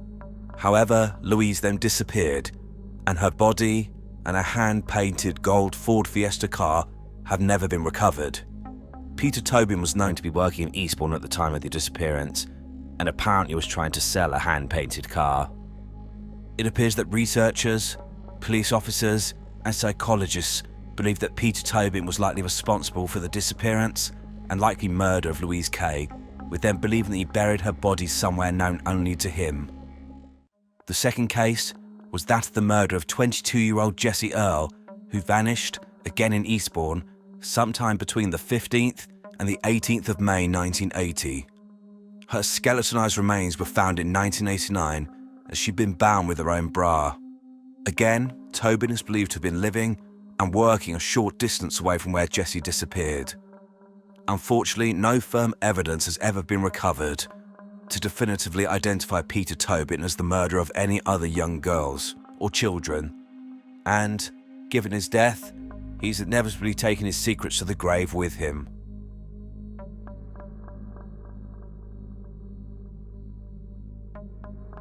Before speaking about Peter Tobin, I want to play a very short clip for you.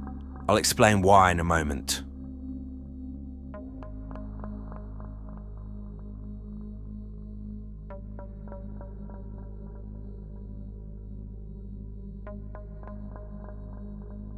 The reason why I added this clip was because I'm always fascinated what these people look like when they're actually committing their offences. I sometimes find it difficult to reconcile the outwardly calm person who appears in court and the monster their poor victims must have experienced in their last moments alive. However, sometimes they let the mask slip. Ted Bundy did this on at least one occasion, and I believe that this is Peter Tobin doing the same. You get a flash of just a fraction of the true monster that he was, a devil in human form. With regards to him, I've read that Tobin was a psychopath, but I cannot see when he was diagnosed or whether this is even a formal diagnosis. However, I've no doubt it's true. He clearly had no remorse for any of his actions, and behind his suave and confident demeanour was a spider just waiting to draw women into his web, and when he caught them, he subjected them to horrific acts of violence, rape, and eventually murder. At the core of Tobin's behaviour, aside from no empathy for others and remorse for his behaviour, I think of two things. Firstly, a hatred of women, and secondly, sadistic sexual interests. I think the best example of this is actually his behaviour towards his partners.